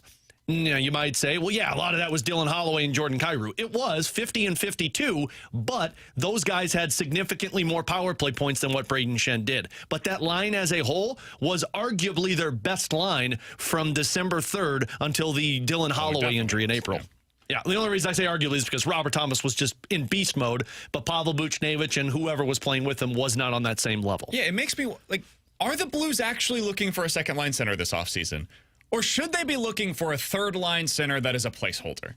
This is why I ask the question, Alex. Because if he's in that same category with Tavares, Schenn is in the same category with John Tavares and Brock Nelson, and we're saying, okay, we'd be very interested in those players because, man, look at what they do for your second line. Okay, but if I already have that, do I really need to go and reach for a player at $7 million for each of the next 3 seasons, or Sam Bennett at $7 million for each of the next 7 seasons, when really what I need is to upgrade that third line as a placeholder until Dalibor Dvorsky is truly ready to go as my third line center, and hopefully eventually ready to go as the second line center? I don't know, and I think that is really the key question that the Blues have to ask themselves this offseason in order to decide, like, what their ultimate plan is and how they want to navigate through this thing. But when you think about that, Alex, are the Blues looking for a second-line center, or are they actually searching for a third-line center? I think they're searching for a third-line center. I think what you're doing is you're searching for an upgrade over Oskar Sundqvist. You're looking for an option that you don't have to play Oskar Sundqvist 82 games on the third line for you. And it's not as if I hate Oskar Sundqvist and you're looking for an upgrade there, but you're just looking for something that drives more offense, especially if we're talking about playing with Jake Neighbors, Jimmy Snuggerud, and Zach Bolduc. Like, you need somebody who can generate offense for you from there, and Sundqvist just was not that for you. So you're not looking to upgrade. Would you like to upgrade over Brayden Schenn? Yeah, absolutely, because in an ideal world, Schenn dips to your third line and you're in a great spot. But the hope is that that's Dalibor Dvorsky in 2, 3, or 4 years. For the now, you just need to find something that's a placeholder in the third line spot, which I don't think is the worst thing in the world for a Brock Nelson for 2 or 3 years. It's just when you're paying $7 million versus maybe trading for a guy who's 25, 26, who's making $3 or $4 million for a couple of more years. That's how you kind of placehold that and then find a spot as you move along. We did get this from the text line. From the 636, guys, why wouldn't you want 2 number 2 centers? If they're out there, go ahead and get one. Sure, in an ideal world, that's absolutely my philosophy on this as well. However, there's opportunity costs there. If you go out and acquire, let's call it Sam Bennett, because you want Brayden Schenn and Sam Bennett. You've basically got older and younger version of Brayden Schenn, right? That's what Sam Bennett is likely to become. Well, that's really nice for next year. However, you're now locked into $8 million as your number 1 center, $7 million as your number 2 center, and $6.5 million as your number 3 center for each of the next, I think, 3 seasons at a minimum. Yeah. And now, if you decide a year, 2 years, 3 years down the road that you need some flexibility there, it's kind of hard to move that stuff. You know, it's like you lack any flexibility there, especially when you already have Jordan Kyrou at $8 million. You're going to very soon probably have Dylan Holloway at $8 million as well. Booch is already at $8 million. Stuff starts to get locked in pretty quick. And now you don't have anybody that is at like the Austin Matthews level.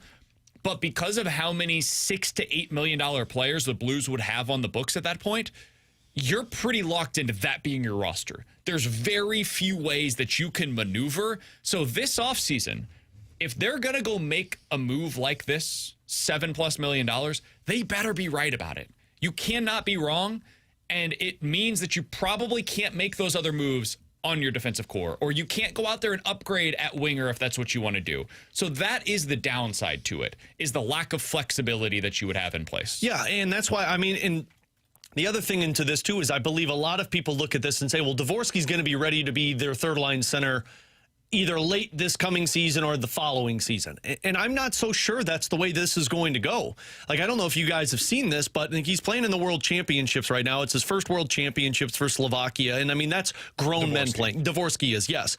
And this was, so he was scratched 3 days ago from the team's game. And their coach said, look, he's still adjusting to the men's game. He's struggling with his finish, his defense, and his physical play. He's a big talent with a bright future, but we're managing expectations for him.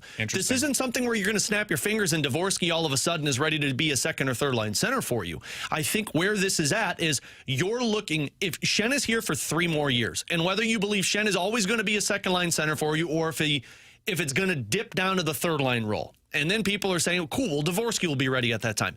Man, Dvorsky for the next 3 years might be in the AHL and then play wing for you before he's ready to be an NHL centerman. But I'm not just going to go sign somebody for 7 or 8 years and say, cool, now we don't have to worry about it and we can slow play them. I do think there's a common ground where you can find that you're upgrading over Oscar Sundqvist, probably on the same level as Brayden Schenn, and then you can manage both of those players. It's why Brock Nelson is so intriguing to me. I don't know if you can get him or not, but if I can get a guy for 3 years at $7 million, on top of Schenn with 3 years at $6.5 million, I know it seems like a lot, but I've got 2 interchangeable pieces that if injuries happen or if they don't live up to those play, then we can talk about that, and you got guys who can fill in voids for you there. The cap's going up. It's not like they're going to put themselves in a bad spot. Basically, the $7 million we're talking about is the $6.5 million that Torrey Krug's making. It's not a bad spot. It just means that you lack flexibility. Like, you could have Thomas at $8 million, Kyrou at $8 million, Holloway at $8 million. Who am I missing here?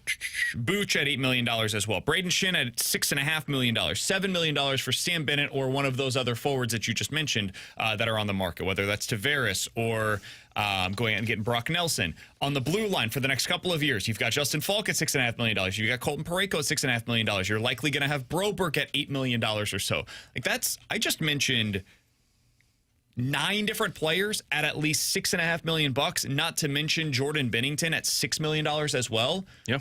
It gets tight quick, man. It does, but like if you look at cap projections with the cap going up, like this coming season, we already know kind of where they're at, but 2 years from now, we're talking about at least Puckpedia has it at $42 million available to them. That's without adding in the $7 million player. 35 mil. And then you've got Holloway, Broberg, and Bolduc to lock up.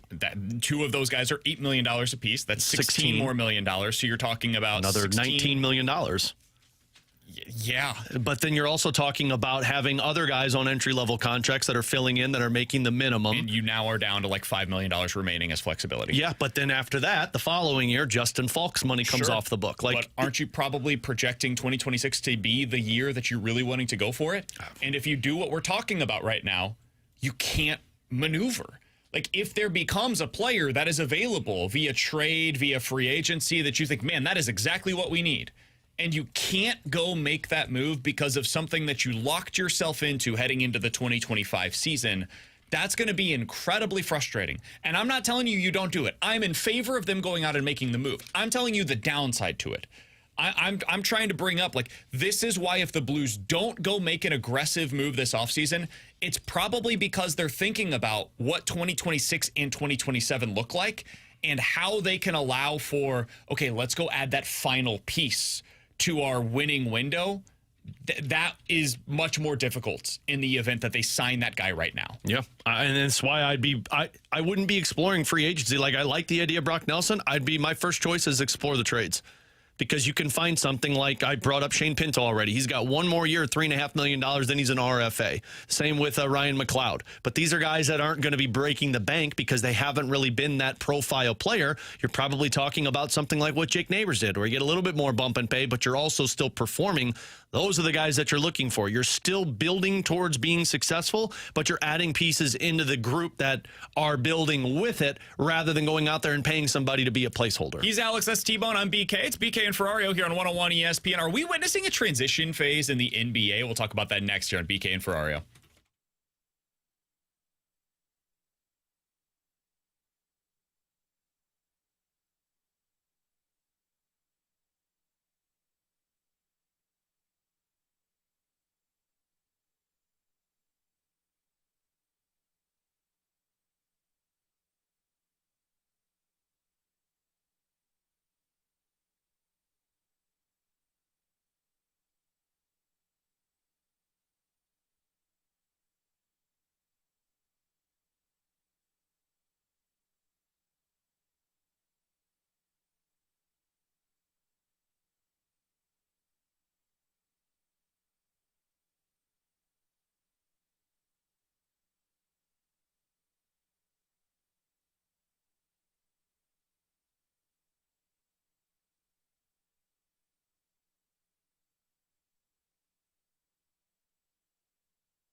Tanner Hendrickson here with a Sports Center update driven by Johnny Londoff Chevrolet and Johnny Londoff Autoplex. Cardinals lost to the Tigers yesterday 5-1 as they dropped 2 of 3 to Detroit.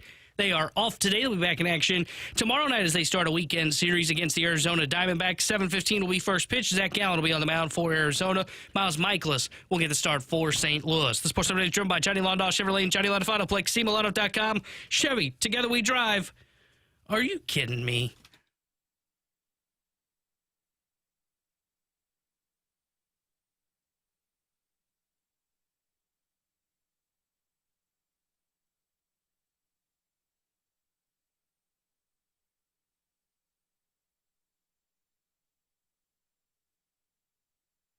Alongside Alex and T-Bone, I'm BK.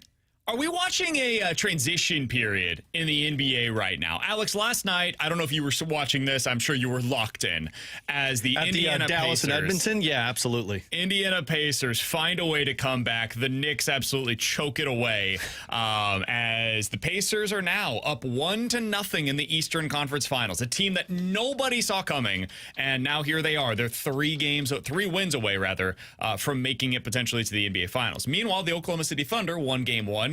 And, man, do you think the casual sports fan is familiar with Shai Gilgeous-Alexander? Or at least prior to this postseason, were they familiar with Shai Gilgeous-Alexander? Probably have heard the name, but don't know what he does. He won the MVP. He was the best player in basketball this year, and his team is the overwhelming favorite to win the NBA Finals this season. And I bring this up because it feels like the NBA is in a really interesting spot right now. And I don't know if it's ultimately going to be good or bad for the league long term, but I think we're seeing quite the transition. We are going from the LeBron/KD/Steph Curry era to whatever this next era is going to be. Now, I think you might have already kind of transitioned a little bit where it was the LeBron, KD, Steph Curry era into like the Jokic/Boston Celtics era. Like those were the guys that were mostly representing the respective conferences. Maybe you could add in Giannis into that category as well. Like those guys were kind of the teams that were dominating the league over the last 5 years. And now none of them remain. None of them are playing right now in the East or Western Conference Finals. And I don't know when the last time was that we saw something like this in the league, Alex. Because it's been relatively predictable. I mean, you look at it year over year, guys that you thought were the best players in the league coming into the season, well, they're generally playing in the NBA Finals once you get to June and July. What do you make of this? It's the transition that typically happens in sports when you go from one group of superstars to the next group of superstars. I think the crazy part about this is it just doesn't feel like you have that same status level as it was when it was LeBron and KD and Steph Curry and all these guys, because like we were talking about, like you mentioned part of their name and people were like, oh, I know who you're talking about. And now, I mean, with the exception of Jason Tatum, how many other guys do you think are put out there as the face of the NBA or the superstars in the NBA? I don't know who the next face of the NBA is. I think it's Edwards from Minnesota. That would probably be my guess. But now we're talking about Halliburton and Shai Gilgeous-Alexander, and I don't think those two guys fall into the same categories as those other star players. It's interesting. Let me ask this a different way. Do you think Jokic was the face of the NBA? It felt like he was for like a 3-year span when Denver was just always there. He was clearly the best player in the league and still might be the best player in the league, to be fair. Like, I think there was a pretty strong that guy was amazing. And even in that series, T-Bone, we talked about this off air. The Denver series kind of threw you off of the scent of the Oklahoma City Thunder, how dominant they are. I think that's because Jokic is just that good. That guy's unbelievable. By himself, he's the top 5 offense in the league. The reason I ask that, Alex, is because like I think it's more than just being a great player. It's also about, like, did you have hype coming in? That's part of it. LeBron, it was as much the hype as it was anything else that built him into the superstar that he was. Steph. Sure, Steph plays a certain style that just, like, speaks to everybody. And it's also, like, you have to want to be a superstar. And the stuff that comes along with that is not always fun. Jokic, remember after he won the NBA Finals, people ask him, like, hey, what are you going to do next? And he's like, I'm going to go home and, like, just be I don't done. like doing this. I don't want to talk to any of you right now. I breed horses and I want to go back doing that. And that's part of it, man. Like, Ant is a really compelling guy. Like when he talks to the media, he's fun, he's interesting, he plays a style that speaks to, I think, like fans of basketball from the 2000s. He has more similar game to like a Kobe than he does like some of the stars that are coming up now that are just threes. So I think there's something to that as well. He also just feels like a cold-blooded killer in that regard. Like Shai, I don't know if Shai Gilgeous-Alexander will ever be a superstar in the league. And I don't think it's the market. Like KD was a superstar while in Oklahoma City. So I don't think it's that. LeBron was a superstar while in Cleveland. Steph was in Golden State. Yeah, in San Francisco. It's a big market. But not the basketball mecca where people are talking about. It's not the Knicks, right? It's not Boston. It's not the Lakers. These are different kinds of markets. I do find it to be an interesting spot for the league, and I don't know what it's going to look like. I think some of it is because of the CBA. Like the Celtics are going to be broken up this year. They're not going to continue to pay for that team, especially after Tatum's injury, and it might mean they trade Jaylen Brown this offseason as well.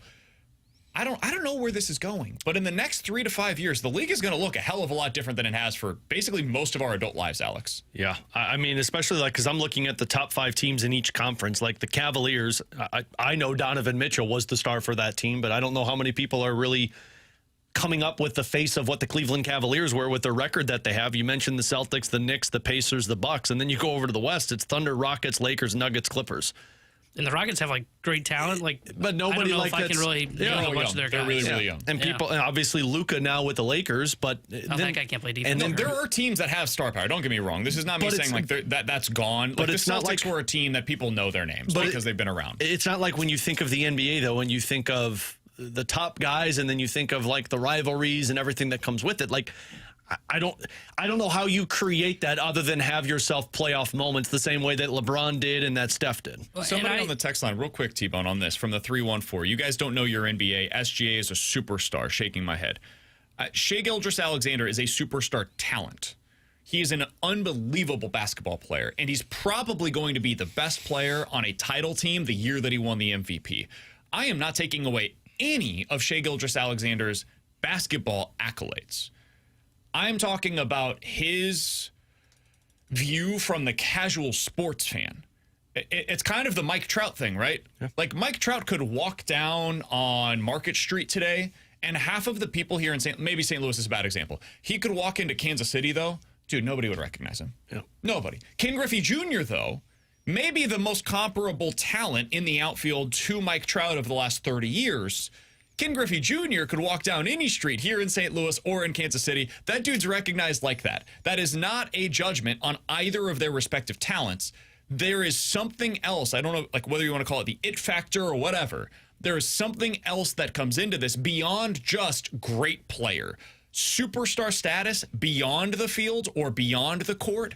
It adds an extra element to this. And Shai, maybe he will become that. I think that would be awesome because he seems like a great dude, super interesting. But he certainly is not there yet. Like my wife has no idea who Shai Gilgeous-Alexander is. Just going to say, my wife knows who Steph Curry is if I bring that up. Absolutely. My wife has no idea who Shai or Anthony Edwards is or anything like that. And your wife knew who Steph was early in his career. Yep. That was not something that you're just talking about right now. Like early on, Steph was a sensation in a way that Shai has not been. Yeah, and some of this comes down to like you might just need your playoff moments. Well, and I was just say, like, is this, and I don't know if these are different or not. I would almost say they kind of are. But you think about the eras in which the NBA has gotten to before this point, there's always not just a superstar, but a generational talent, right? Like Michael Jordan, then it leads into Kobe, then it leads into LeBron. And some might push back on this. I think Steph is that because he basically changed the game of basketball from being we're going to go down low to we're going to make it fun to shoot threes. I can't believe anybody would disagree with that. Yes, you're 100% correct. So those four were generational talents. Who's the next one that takes that? And I just don't know if you see that guy. I think there are a bunch of really good stars. Yeah. If you want to call them superstars, sure. I don't think there's a generational talent. Yeah, but I mean, to your point, he flies. But to your point on Jokic, he's not out there, right? Like, you don't see Jokic doing commercials. Can we be honest? I think part of this is the international status of the game. I think the fact that I saw a tweet about this yesterday. I think it's each of the MVPs from the 2020s are not American-born players. And I think that's part of what's happening here as well, is we didn't watch some of these guys in college. Like many of these players, you didn't see them become star talents at the collegiate level, right? Like Steph, part of his story is what he did in March Madness. Oh, yeah, I was going to man. say with his team. Like, that's really where he became Steph Curry. It's like, holy bleep, look at that little guy and the way that he's shooting threes for, what was it, Davidson or whatever? Yeah. Like, that is part of what he was. Or LeBron James. You saw him growing up on ESPN playing at St. Vincent St. Mary's in 2002, 2001. Like, we watched his high school games on ESPN. That's part of their story. Meanwhile, if it's Luka, like, he's doing all of his stuff in Europe before he came over. He's one of the most accomplished European young basketball players that we have ever seen, but he did it away from the national TV broadcasts in America. Jokic, right? Like, nobody had any idea who that dude was, even when he was drafted. He was literally drafted during a Taco Bell commercial. That's part of his story as well. And you look at some of these other guys, like, it's Giannis, right? I remember when they showed his highlights, I was like, this is not even real television when he was drafted. So I do wonder if there is something to that as well. Is it takes us longer to adapt when these aren't guys that we watched grow up from when they were, age 16 to 25. Yeah, I think that's fair. But to your point on, like, maybe it takes us longer. I mean, it's not like this is year 4 of Jokic, right? It's not like this is year 3 of Giannis. I think it's a little bit of a combination of, maybe you are right, those guys are the generation talents, but I think it's a combination of, one, you didn't see them when they were coming through kind of the development system, as I would call it. And then to Alex's point, they're just not winning enough, right? Giannis has only got, the one NBA title, and he's only been to one, right? If I'm mistaken, I don't. Yeah, two. He went to the fact. No, he's only been one. I think he's only been to one. Yeah, just the one. And then Jokic has been to what? 1? 2, I thought, wasn't and he's it? won it? Because they lost the one. Like, the fact that we have to ask this question the fact that we have to ask this question and have to think about it tells you it's okay. Maybe these guys are generational talents, because you're right. Jokic probably is that 7-footer that passes, rebounds, and shoots threes. Yeah, okay, Cool. Yeah, we didn't have that the decade and ago. loves horse racing. Yeah, but like, he hasn't won anything. He's won one title, but in the NBA, that is peanuts when you talk about the best of the best. That's an interesting point, and I wonder if that's the transition that really I'm thinking of. Is like, look at the teams that have won the NBA title since 2019, right? It's all one-offs. It's all teams that did it once. Even like Golden State that was the back end of what was a dynasty, but it was just the one after 3 years off. So it was Toronto, the Lakers, the Bucks, the Warriors, the Nuggets, the Celtics. You have not had a single repeat champion since the Golden State Warriors did so in 2018. Then they won 3 out of 4 in that stretch. And in that stretch of time, you saw LeBron like every year representing either Miami or Cleveland. That's what's changed. Is you're not getting the repeat champions right now. You're not even getting teams that are going to multiple championships. Like, since 2019, Toronto, Golden State, the Lakers, Miami, Milwaukee, Phoenix, Boston, Golden State again there. And then Miami with kind of a different core group of players, though. Denver, Dallas, and Boston. And this year, you're going to get 2 new teams. That's what's changed. You're starting to see the league have more parity than it has in a really long time. And if we're honest, the league is not built on parity. The NBA is built on superstars. The NBA is built on dynasties. The NBA is built on repeat champions. So, well, good thing the CBA went away from that.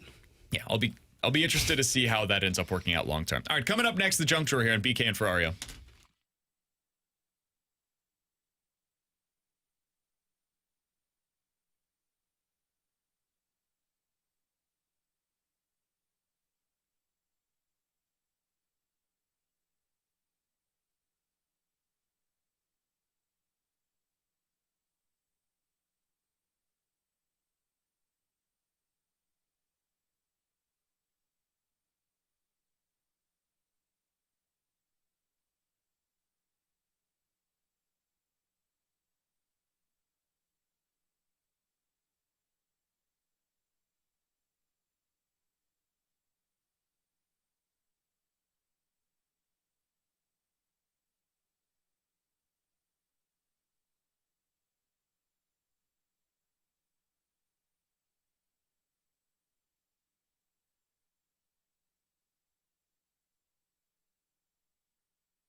Alongside Alex and T-Bone on BK, it's BK and Ferrario here on 101 ESPN. All right, Alex, what do you got for us today? So, having one of these parent moments, and I want to know if other people are dealing with this. So, we've hit the stage with our oldest, Adelaide. She's 4 now. She's as potty trained as you can ask, and so we're giving her the opportunities now to let her come out of her room at night if she has to go to the bathroom. Because prior to that, we keep the door locked because she gets into everything, or like we don't need her escaping our house.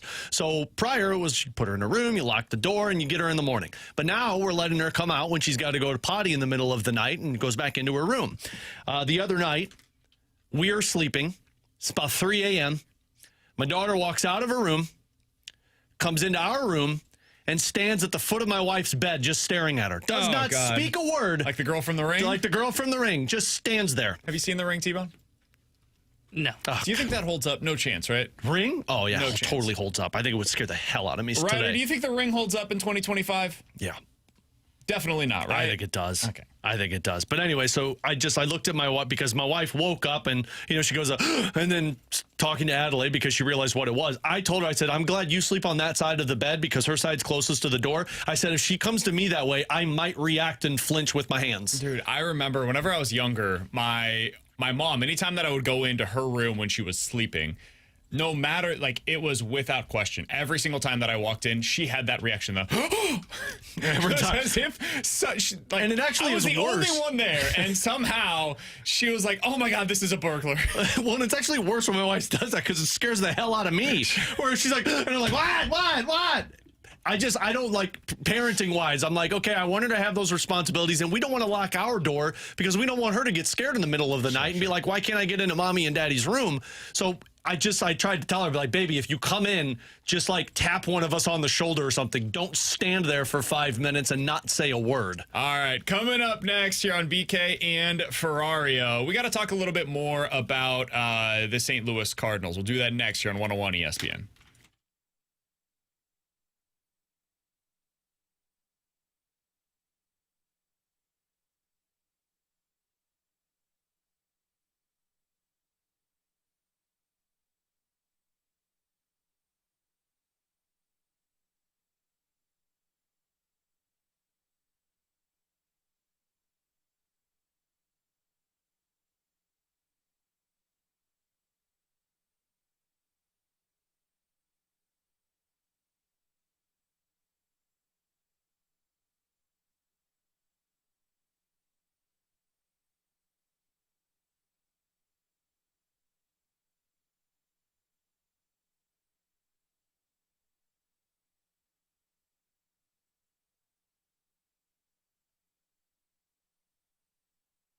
Alex Ferrario with you to talk about my friends over at Rhino Shield. Darren sent me a couple of pictures early this morning of a barn that they worked on out in Edwardsville, Illinois, and they actually, the people that did, prior to calling Darren over at Rhino Shield, they painted it themselves 3 separate years, and now it still looks deteriorated, and Darren sent me the picture, now brand new with a crisp red on the outside barn/shed, and then another one was a 100-year-old raised metal roof out in Washington, Missouri. Yes, Rhino Shield does metal roofs as well. And it looks brand new today. And this is the work that you get from Darren and his team at Rhino Shield. Whether it's the exterior of your home, whether it's the exterior of your business, maybe you got a barn or a shed that needs a new look, that's where Darren and his team come into play because they use a ceramic coating that is engineered to outlast paint. It sticks 8 to 10 times thicker than paint. It's got 3 separate coatings that go onto it, and it's all backed by a 25-year transferable warranty. 100% waterproof. It deflects 90% of the UV rays, and whatever type of surface you have, aluminum block, wood, cedar, commercial, brick, asbestos, it sticks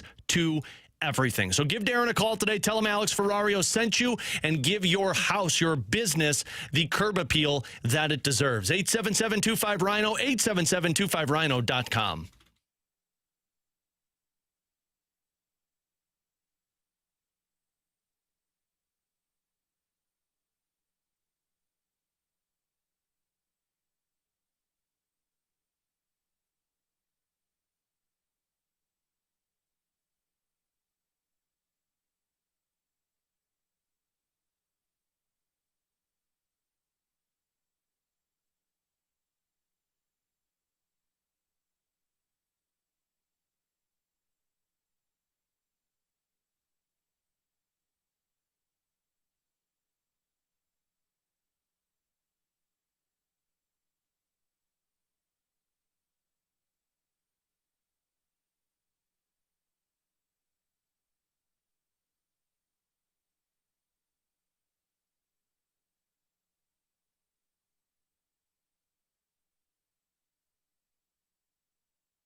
Alex, there was a really cool piece earlier today over on The Athletic about the MLB all-quarter century team. We did this recently. I think it was the NHL that they did this with as well. I'm glad they're going across all of the leagues. They did it with college football, the 25 best players of the last 25 years.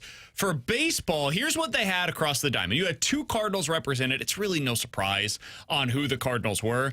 Yadier Molina was their catcher of the last 25 years. Albert Pujols, of course, was the first baseman of the last 20 years, or 25 years, rather. If you continue going across the diamond, Jose Altuve at second, Derek Jeter, my God, at shortstop, Adrian Beltre at third, Barry Bonds, my boy, in left field, Mike Trout in center, Aaron Judge in right, DH was David Ortiz. Most of those feel roughly correct. I think you can make a pretty strong argument against Derek Jeter, but we don't have to do that right now. I did want to spend some time, though, Alex, on who the Cardinals would be if you made a team like this. And I think there are only, honestly, a couple of positions where it gets controversial. Do we all agree that Yadier Molina is, without question, the starting catcher for the Cardinals of the last 25 years? Yes. Matt Wieters. Trez Pereira. I don't know if Yachty was ever the nucleus of keeping that room together. He'd be the vibe guy, though, if all-century team Trez Barrera would be. All right, so Yadier Molina behind the plate. First base, let's go with Albert Pujols. Second base... He didn't ask on that one because he knew I was going to have a sarcastic response. There's just no reason to go down that path. Second base, I think, is Matt Carpenter. If you let him qualify as a second baseman instead of like forcing him over to third. And so I wrote down Carpenter / Donovan because I think a lot of people would say like, well, Matt Carpenter was third base or he was first base. He wasn't second base. But at the beginning of his time, he was the second baseman for them. So I wrote down Carpenter / Donovan at second base. Yeah, I think Carpenter's the answer if you're willing to put him over there at second base, because if not, it is very hard to figure out who you think that guy is. It's probably a conversation between Donovan. Tommy Edman is probably the 2 guys you have the conversation over. Yeah, I think that's probably right. You could say Colton Wong as well. And Wong. I think you could have Edman, Wong, and Donovan as your other 3 options. Could go Mark Grudzielanek. So those other 3 options there, I think would probably... I'm sorry. Did you not like Mark Grudzielanek's one year where he hit 300? Yeah. I mean, I just don't know that it would add up to... Tony Womack's another really good one. Womack was a good player. Hey, shout out, friend of the show, Skip Schumacher, top 5 in WAR for the Cardinals organization at second base as a primary second baseman. Honestly, I think he probably should be in that conversation. And to show you how tough this is, Nolan Gorman, everybody not a fan of Gorman here in the... he's 8th in WAR among primary the stipulations they just had to play 1 season? Or okay, I was going to say, because that makes this a little bit more appealing. All right. Once we get to the outfield, you'll see what I mean. I think it's Renteria. Oh, yeah. You guys totally agree? Renteria. I think Mason Wynn will be the shortstop, though, sooner rather than later.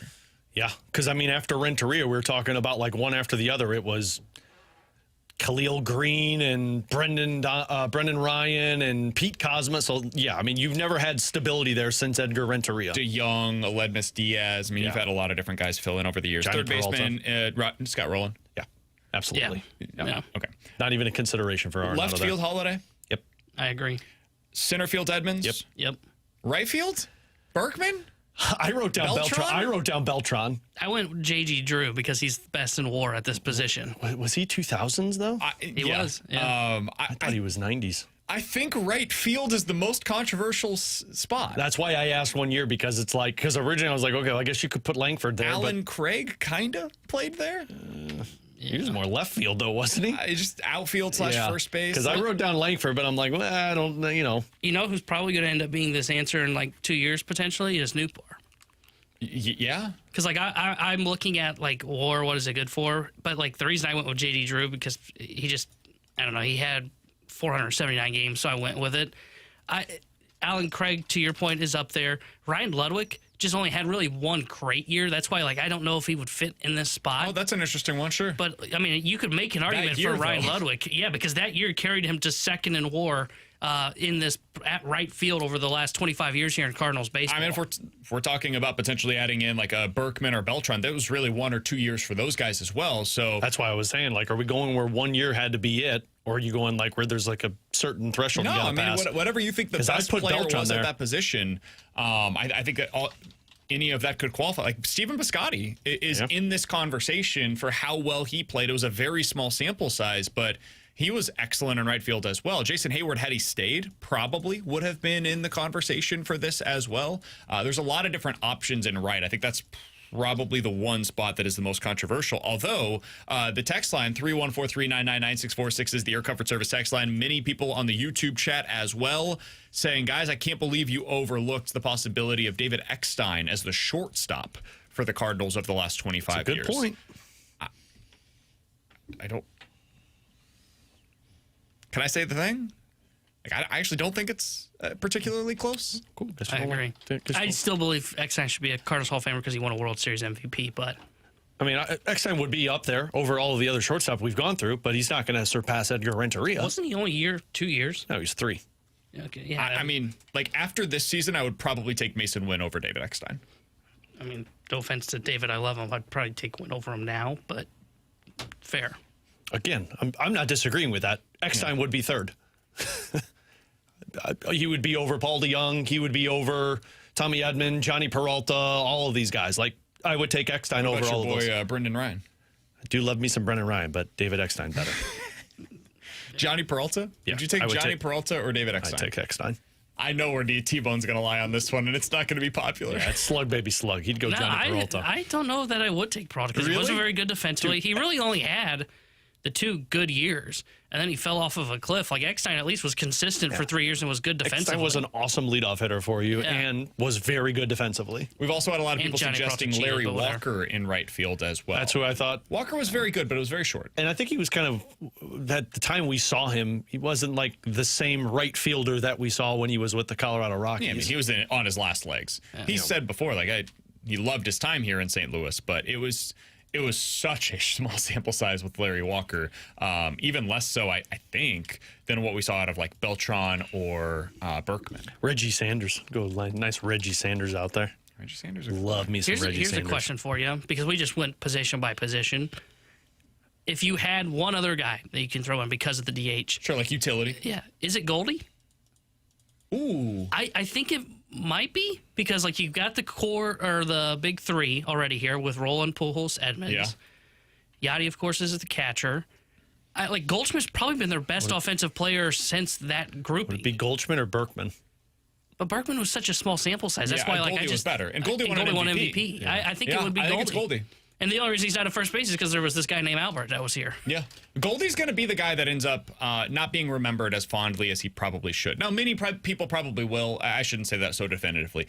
For me, Goldie is probably the one that will be remembered less fondly because the team didn't win while he was here, and that just totally alters the way that you remember him. Like, why do people remember Eckstein so fondly? It's because of those playoff moments, right? Like, David Eckstein as a player was, like, slightly above average as a shortstop, probably. I think you could say. Is that fair?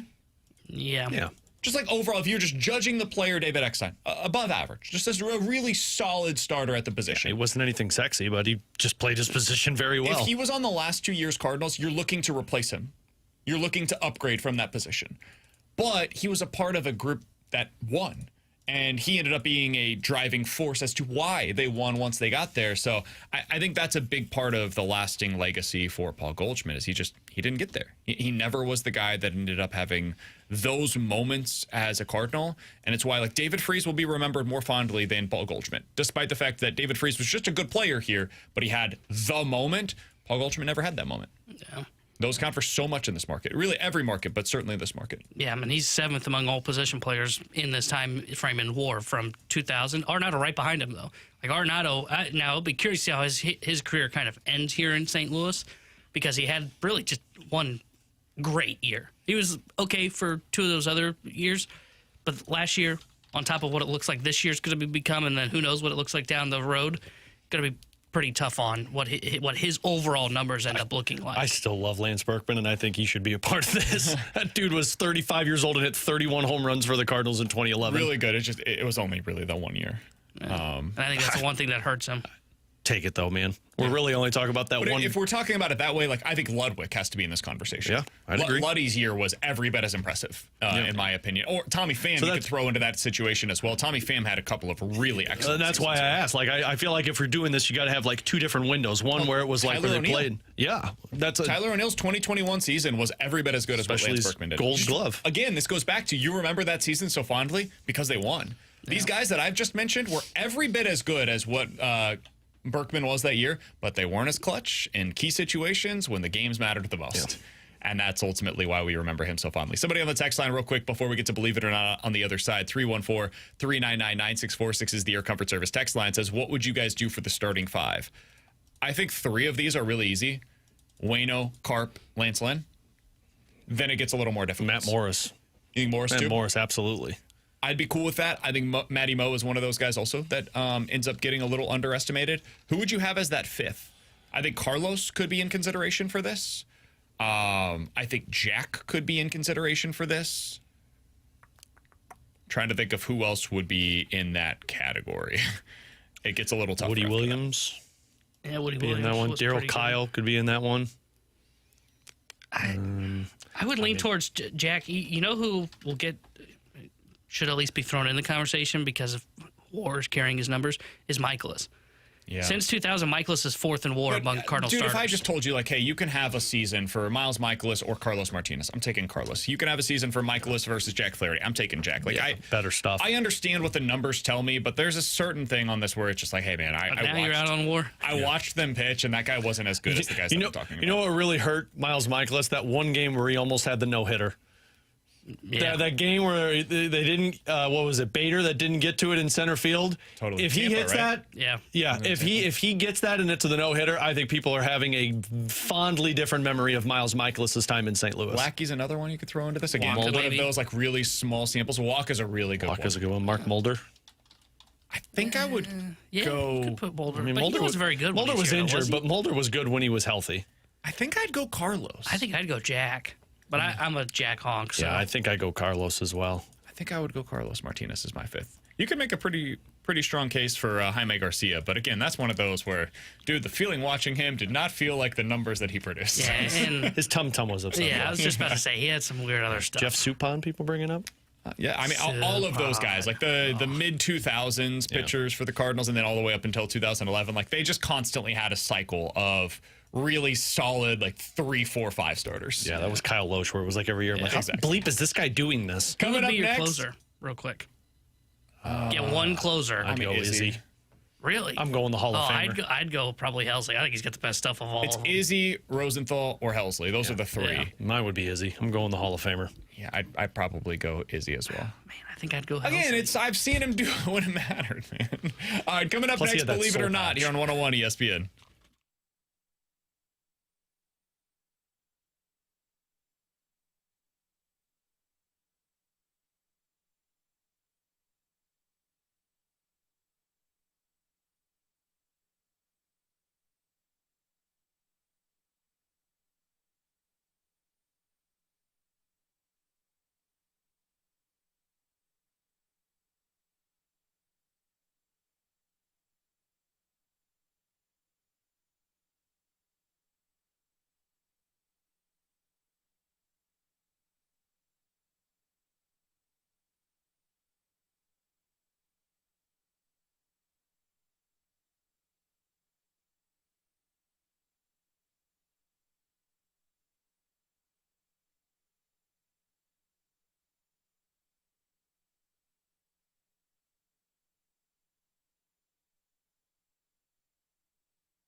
This is going to be rough. You guys heard my SportsCenter update earlier. I just saw the YouTube chat said, flap them wings, BK.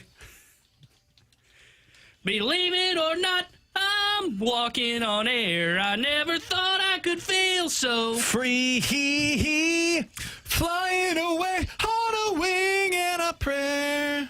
Who could it be? Believe it or not, it's just me. 314-399-9646 is the Air Comfort Service text line for Believe It or Not. You guys give us a scenario. We will tell you if we are believing it or not. Carrie's just like, what am I seeing right now? Carrie has never seen that performance live. No. I think he's going to walk by every week now at 1:15 to 1:30. I think he's going to walk back in the Fastlane office and be like, what the did I just watch? All right, you almost did what a listener from TMA did earlier today. Did What's you hear that? Caller came in and immediately dropped an F-bomb. I mean, immediately. I've never done that on this radio station. Literally got on the air. They talked back and forth, and he said, I don't know if I like this show or not, but I can't stop bleeping listening to it. Dude, I had a guy I was like, damn. when I was at Campbell X, I was 24 years old, and I hosted a sports open line one night, and this guy called, and he went on for probably like a 3-minute spiel about the Blues, and then at the end of it, he was like, I really was just calling to say this. Bleep the Red Wings. And I'm like, oh my God. That wasn't fun. Now I just stopped taking phone calls. The joys of live radio. Yeah, let me tell you. All right, guys, let's get into this week's edition of Believe It or Not. Alex, let's start out with this. We kind of started here today. Believe it or not, the Cardinals will finish the season with Ryan Helsley on their roster. I'm going to say believe it because I don't think a team is going to pay what the Cardinals would want to trade him. I think they should trade him if they get the right package. I don't think a team will meet the desires of the Cardinals, so I'll say not believe it. Oh, boy. I'm going to say he gets dealt because I think odds are they're going to be closer to a 50-50 call or lean towards sell than they are going to be in the race. I'm a believer in the team. I think where they are now, they should buy, but I'm fearful that they will look at it and say Helsley's too much of a asset to hold on to. So I think I won't believe it. I think he'll be off the roster. I'm going to believe it. I think he's going to be here once we get into the playoffs. But really, I think a lot of this comes down to how do you think they're going to play over the next 2 months? If they're still in it, I don't think this ownership group, I don't think this front office is going to trade Ryan Helsley. I think they're going to stick with it and see what they have once we get to the playoffs. Alex, what do you got for us today? Believe it or not, Paul Skeens will not be on the Pirates by next season. Oh, not believe this. I can't believe people are talking about this. Ken Rosenthal's the one that keeps talking about It's it. ridiculous. They're not trading Paul Skeens. Not yet. They will trade Paul Skeens, just not right now. We're like 2 years away, 3 years away from Paul Skeens even being in conversation. But if I'm the Pirates, imagine the package we could get right now for him. Dude, you might as well fold the franchise. Wow. Wow, we've had that argument for a while now. I'm being totally. If you trade Paul Skeens this offseason, get rid of the Pittsburgh Pirates. They can't. The ownership has to be dissolved. The league should take over the organization if you don't keep Paul Skeens for 5 years. They're just trying to have fun out here, all right? Yeah, that's.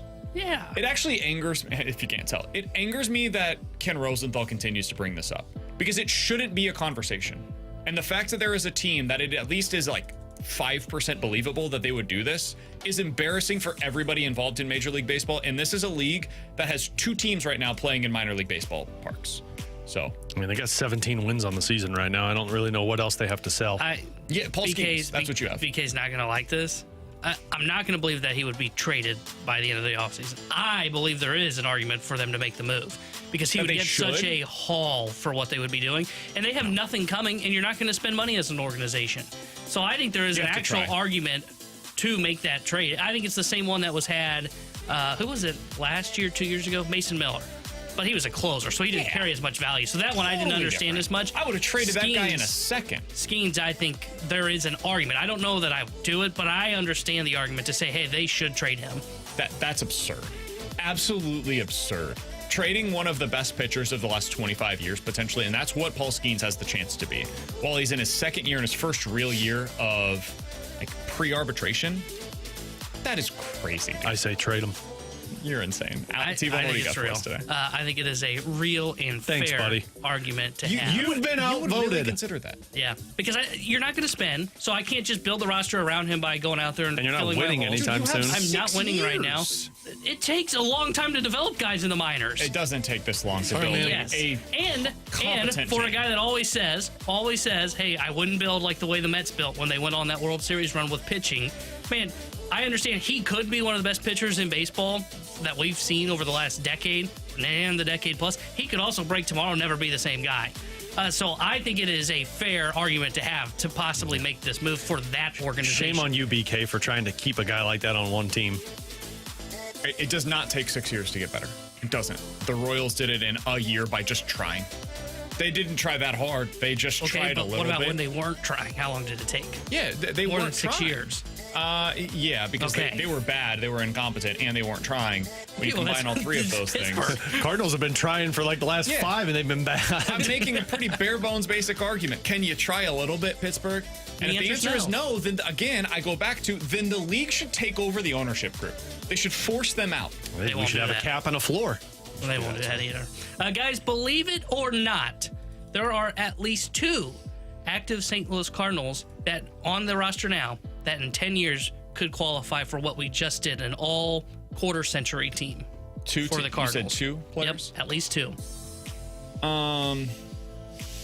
I think you could make an argument soon for Mason Wynn. If you're doing a DH, Yvonne Herrera could be the DH for you in that regard. Is That was my guarantee. is that my I think he- loophole that I can jump through? Well, we did I mean, the that DH. means you think he's going to have to outproduce Goldie Well, that's a high bar. He could do that. or Yachty, the two positions for him there. Or Albert if he moves first. Honestly, low bar to clear here. Yeah. if we're going that, Win an MVP or be one of the best players at your position in the history of the sport. well, technically, somebody Super already easy. did say he's doing something that hasn't been done since Pujols. So, and then Newpark could be the other one because we went through that outfield that wasn't the greatest. So, You'd have to be right. You'd have to consider him a right fielder in that scenario. I don't. might be able to outperform Holiday. Are we including the rotation? Sure. Wait, Yeah, I'd love to know who you're thinking of in the rotation. Libby? Look, think about the guys that we mentioned for that 5th spot. Somebody could have a 10-year career.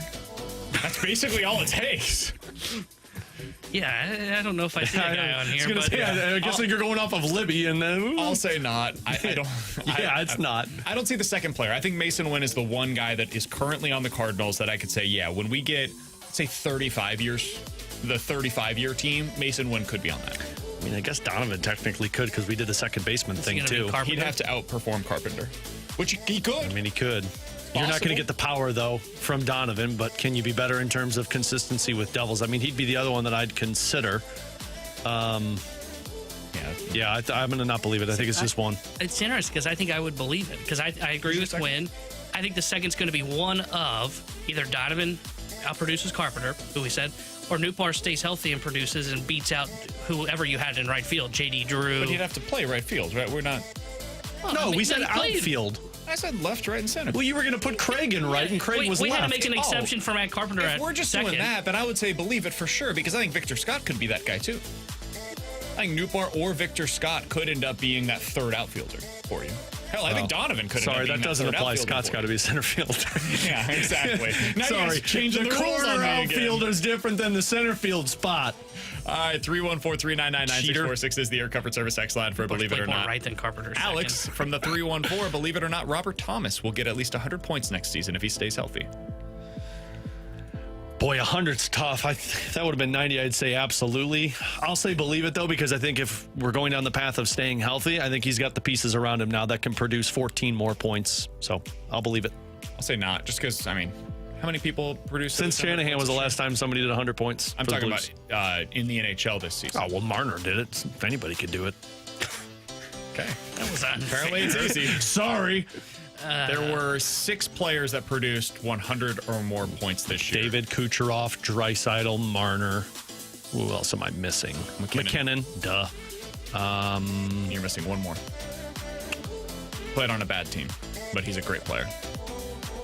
Oh, Pasternak. Yep, that would be the last. Holy crap, he got to 100 points. Yeah, he probably scored like 50 106 goals. 43 goals, Wow. 63 I can't assists. believe he got this year. 63 assists. By the way, Kyle Connor, 41 goals, 97 points overall. I know I said it kind of tongue in cheek. I do think Thomas could do Mitch Marner. 27 goals and 75 points, or 75 assists. Yep, What? agreed. Just Surprising. 75 points. I said 7. Well, I was wondering if. Yeah, it's Shut up, surprising. BK. I'll not Flap believe your it 'cause wings it will be outside of the hard. room. It will be hard to get to 100, especially since only 6 guys did it. And like, as much as I believe he has the shot to do what you're talking about with Marner in 27, he still goes through spurts where he just doesn't shoot the puck enough to get there, I don't think. All right, from the 662, the Cardinals will have the most All-Stars on the National League team this year. Believe it or not. Not believe it. The Dodgers are already going to have 4. Guaranteed. So good luck trying to outplay that. I think the Padres probably have 3. How many will the Mets have this year? Because they, Soto. I think the Mets have Alonso. been the most impressive National League team that I've seen this year.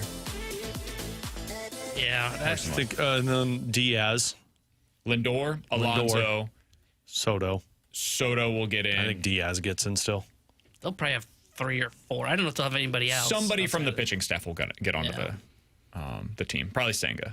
Yeah. So yeah, you're talking 4 or 5 for them as well. So yeah, I'm gonna say definitely not. Yeah. You get 2. Everybody gets 1, and then you get 2. Maybe 3. Probably 2. Coming up happy with next. 2. Paul Skeens will be for the Dodgers. Oh, that'd be fun. Coming up next, I have looked back at a couple of the trades that teams acquired a closer at the deadline. I want to pass these along to Alex and T-Bone, see if they still feel like it is a no-brainer. Cardinals have to trade Ryan Helsley this offseason. We'll do that next here on 101 ESPN.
Tanner Hendrickson here with a Sports Center update brought to you by Saliga Heating and Cooling. Cardinals fell to the Tigers yesterday as they dropped 2 of 3 to Detroit. They are off today. They'll be back in action tomorrow night as they start a 3-game weekend set with the Arizona Diamondbacks. 7:15 will be first pitch. Zach Gallen will be on the mound for Arizona. Miles Michaelis will get the start for St. Louis. The Sports Center is brought to you by Saliga Heating and Cooling, a Daikin heating and air conditioning dealer.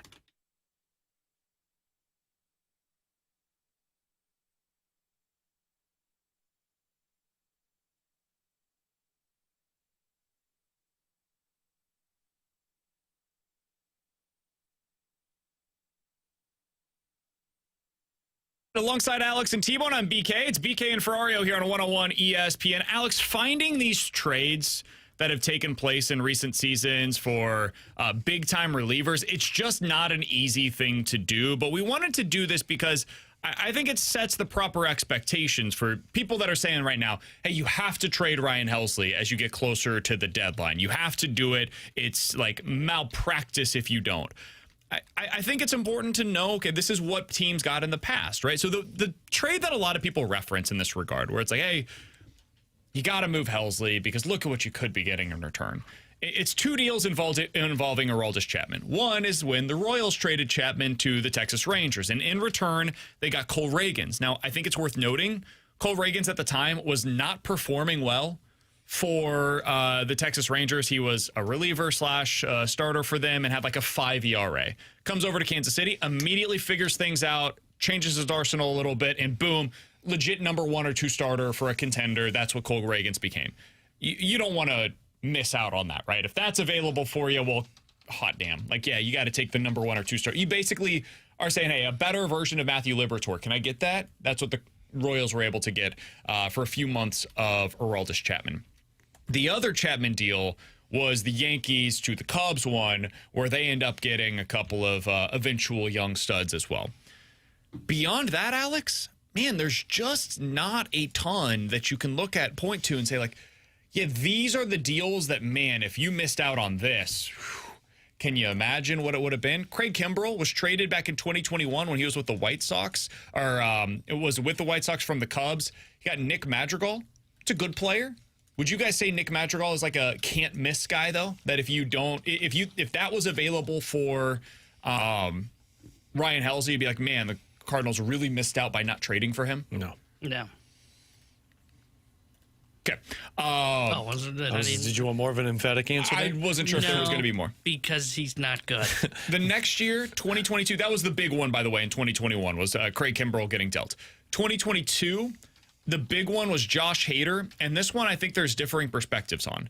He was traded for Esteury Ruiz, who has not become a good major leaguer, Dinelson Lamet, who was basically just filler, Taylor Rogers, who was gone by the end of the season. They just needed somebody basically to replace Josh Hader, and then Robert Gasser, who was a pretty decent prospect, but has since mostly not pitched for the Milwaukee Brewers because he got hurt. How would you feel about that kind of a deal, Alex?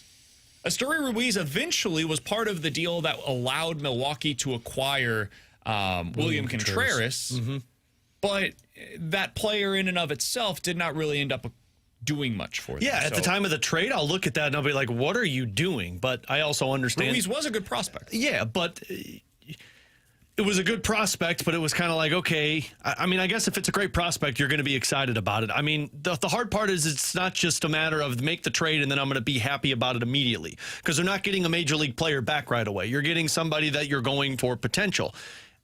And that's the part that if they pull it off, I think a lot of people are going to be underwhelmed, because it's a guy that might have some prospect status, but I think a lot of people's response will be, yeah, but the Cardinals ruined prospects, so why would you trade that? But to me, like, you kind of go the big picture, and I think the Ruiz is the bigger one. You know, you get an asset, but then what does that asset become? Does it become a player for you, or does it become something that you can flip to get something that helps you right away? And that's the part that I just don't know, and you kind of show a little bit more faith now because you know Chaim Bloom is taking over. If you're willing to be creative with what you do and what you get in return, like Milwaukee was, then I think you can look at that and still say, yeah, then they ended up doing okay. I don't know if it's ever fair to say they won that trade, but I think they ended up doing at minimum break even for that trade. So, like, because you have this change coming at the Cardinals front office, we don't know what Chaim Bloom's going to do. But if you told me, like, Mo is the one still going to be in charge for the next 3 to 5 years, I would probably say no. That would probably be something the Cardinals shouldn't do. Because Mo just doesn't do creative stuff like that, right? We haven't seen it. There is no track record of it really happening. So, but because there's that change coming with Chaim Bloom, yeah, like, that's the kind of deal that I'd be okay with doing for trading Ryan Helsley. So the other one last year was the Tanner Scott deal.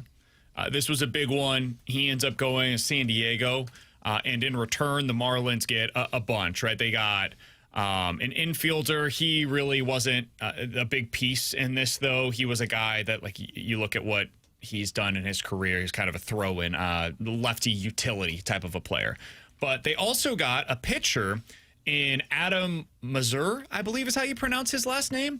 He's in AAA. Last year, he did reach the big leagues. Did not go well for him, but he's a starter down in AAA right now for Miami and looks like he could be a pretty good one for Miami. A 6'2 righty that eventually is probably going to fit into their mix. They also got a lottery ticket, a guy that's down in the minor leagues, lower levels right now, former 6th-round pick, but he's been hitting very well for them. And then finally, Robbie Snelling, who was a starter for them down in the minor leagues, AA level. He's a pretty high-level prospect, like a legit top 50 prospect in baseball. I guess the comparison point would be like a Tink Hence for you.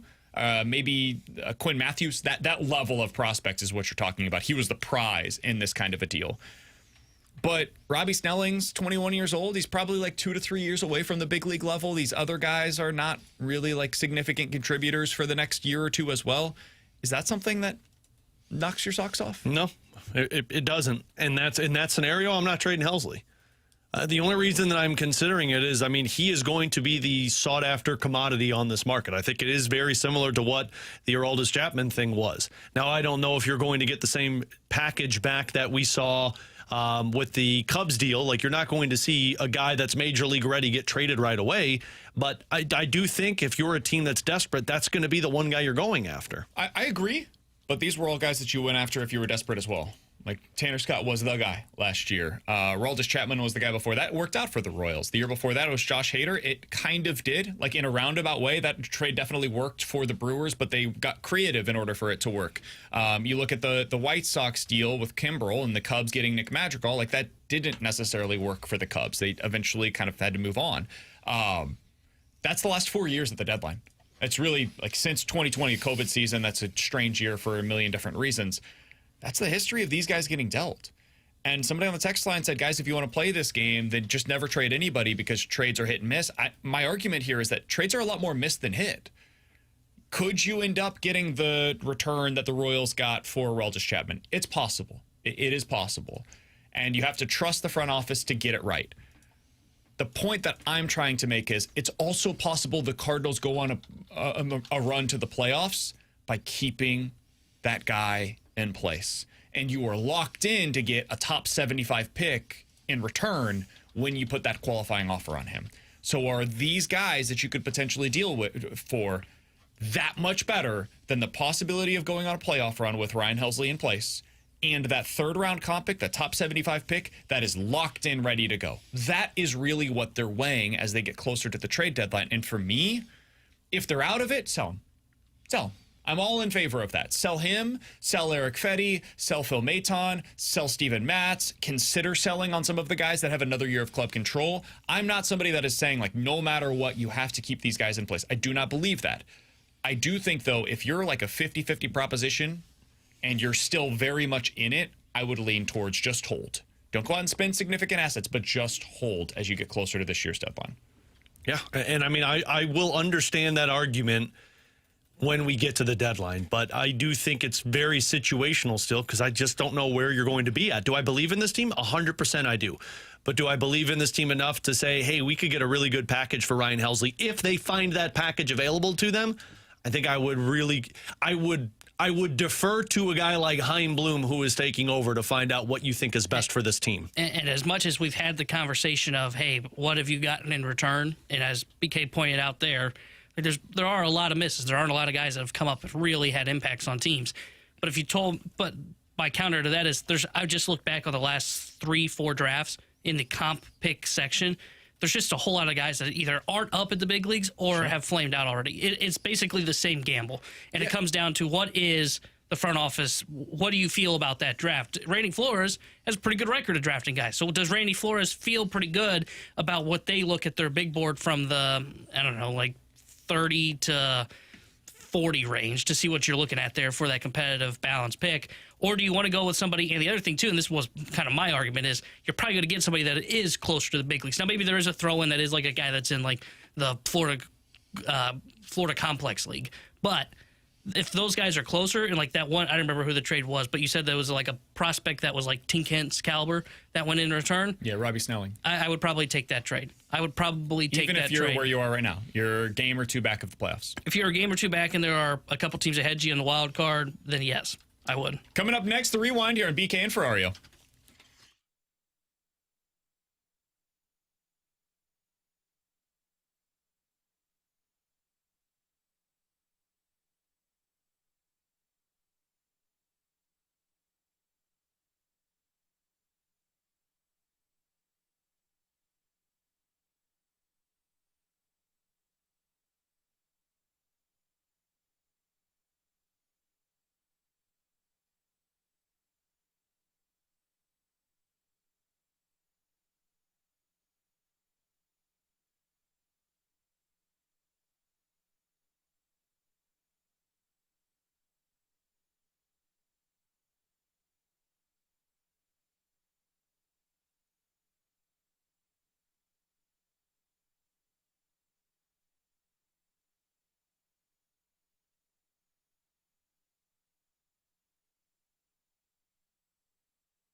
Hey, if you guys missed anything from today's show, be sure to check it out on the podcast page, 101ESPN.com, and the free 101 ESPN app is where you go to find it. That is all presented and sponsored by Schaefer Door Company. That 101 ESPN app is also where you can find the Last Minute Blues podcast. The Last Minute Blues podcast up and recorded yesterday, and you can find that, again, on YouTube, 101 ESPN app, 101ESPN.com, or wherever you get your podcasts. So check that out. The guys discussed the possibility of trading Jordan Kyrou this offseason, what it would take for you to even entertain that possibility. You can check that out over there.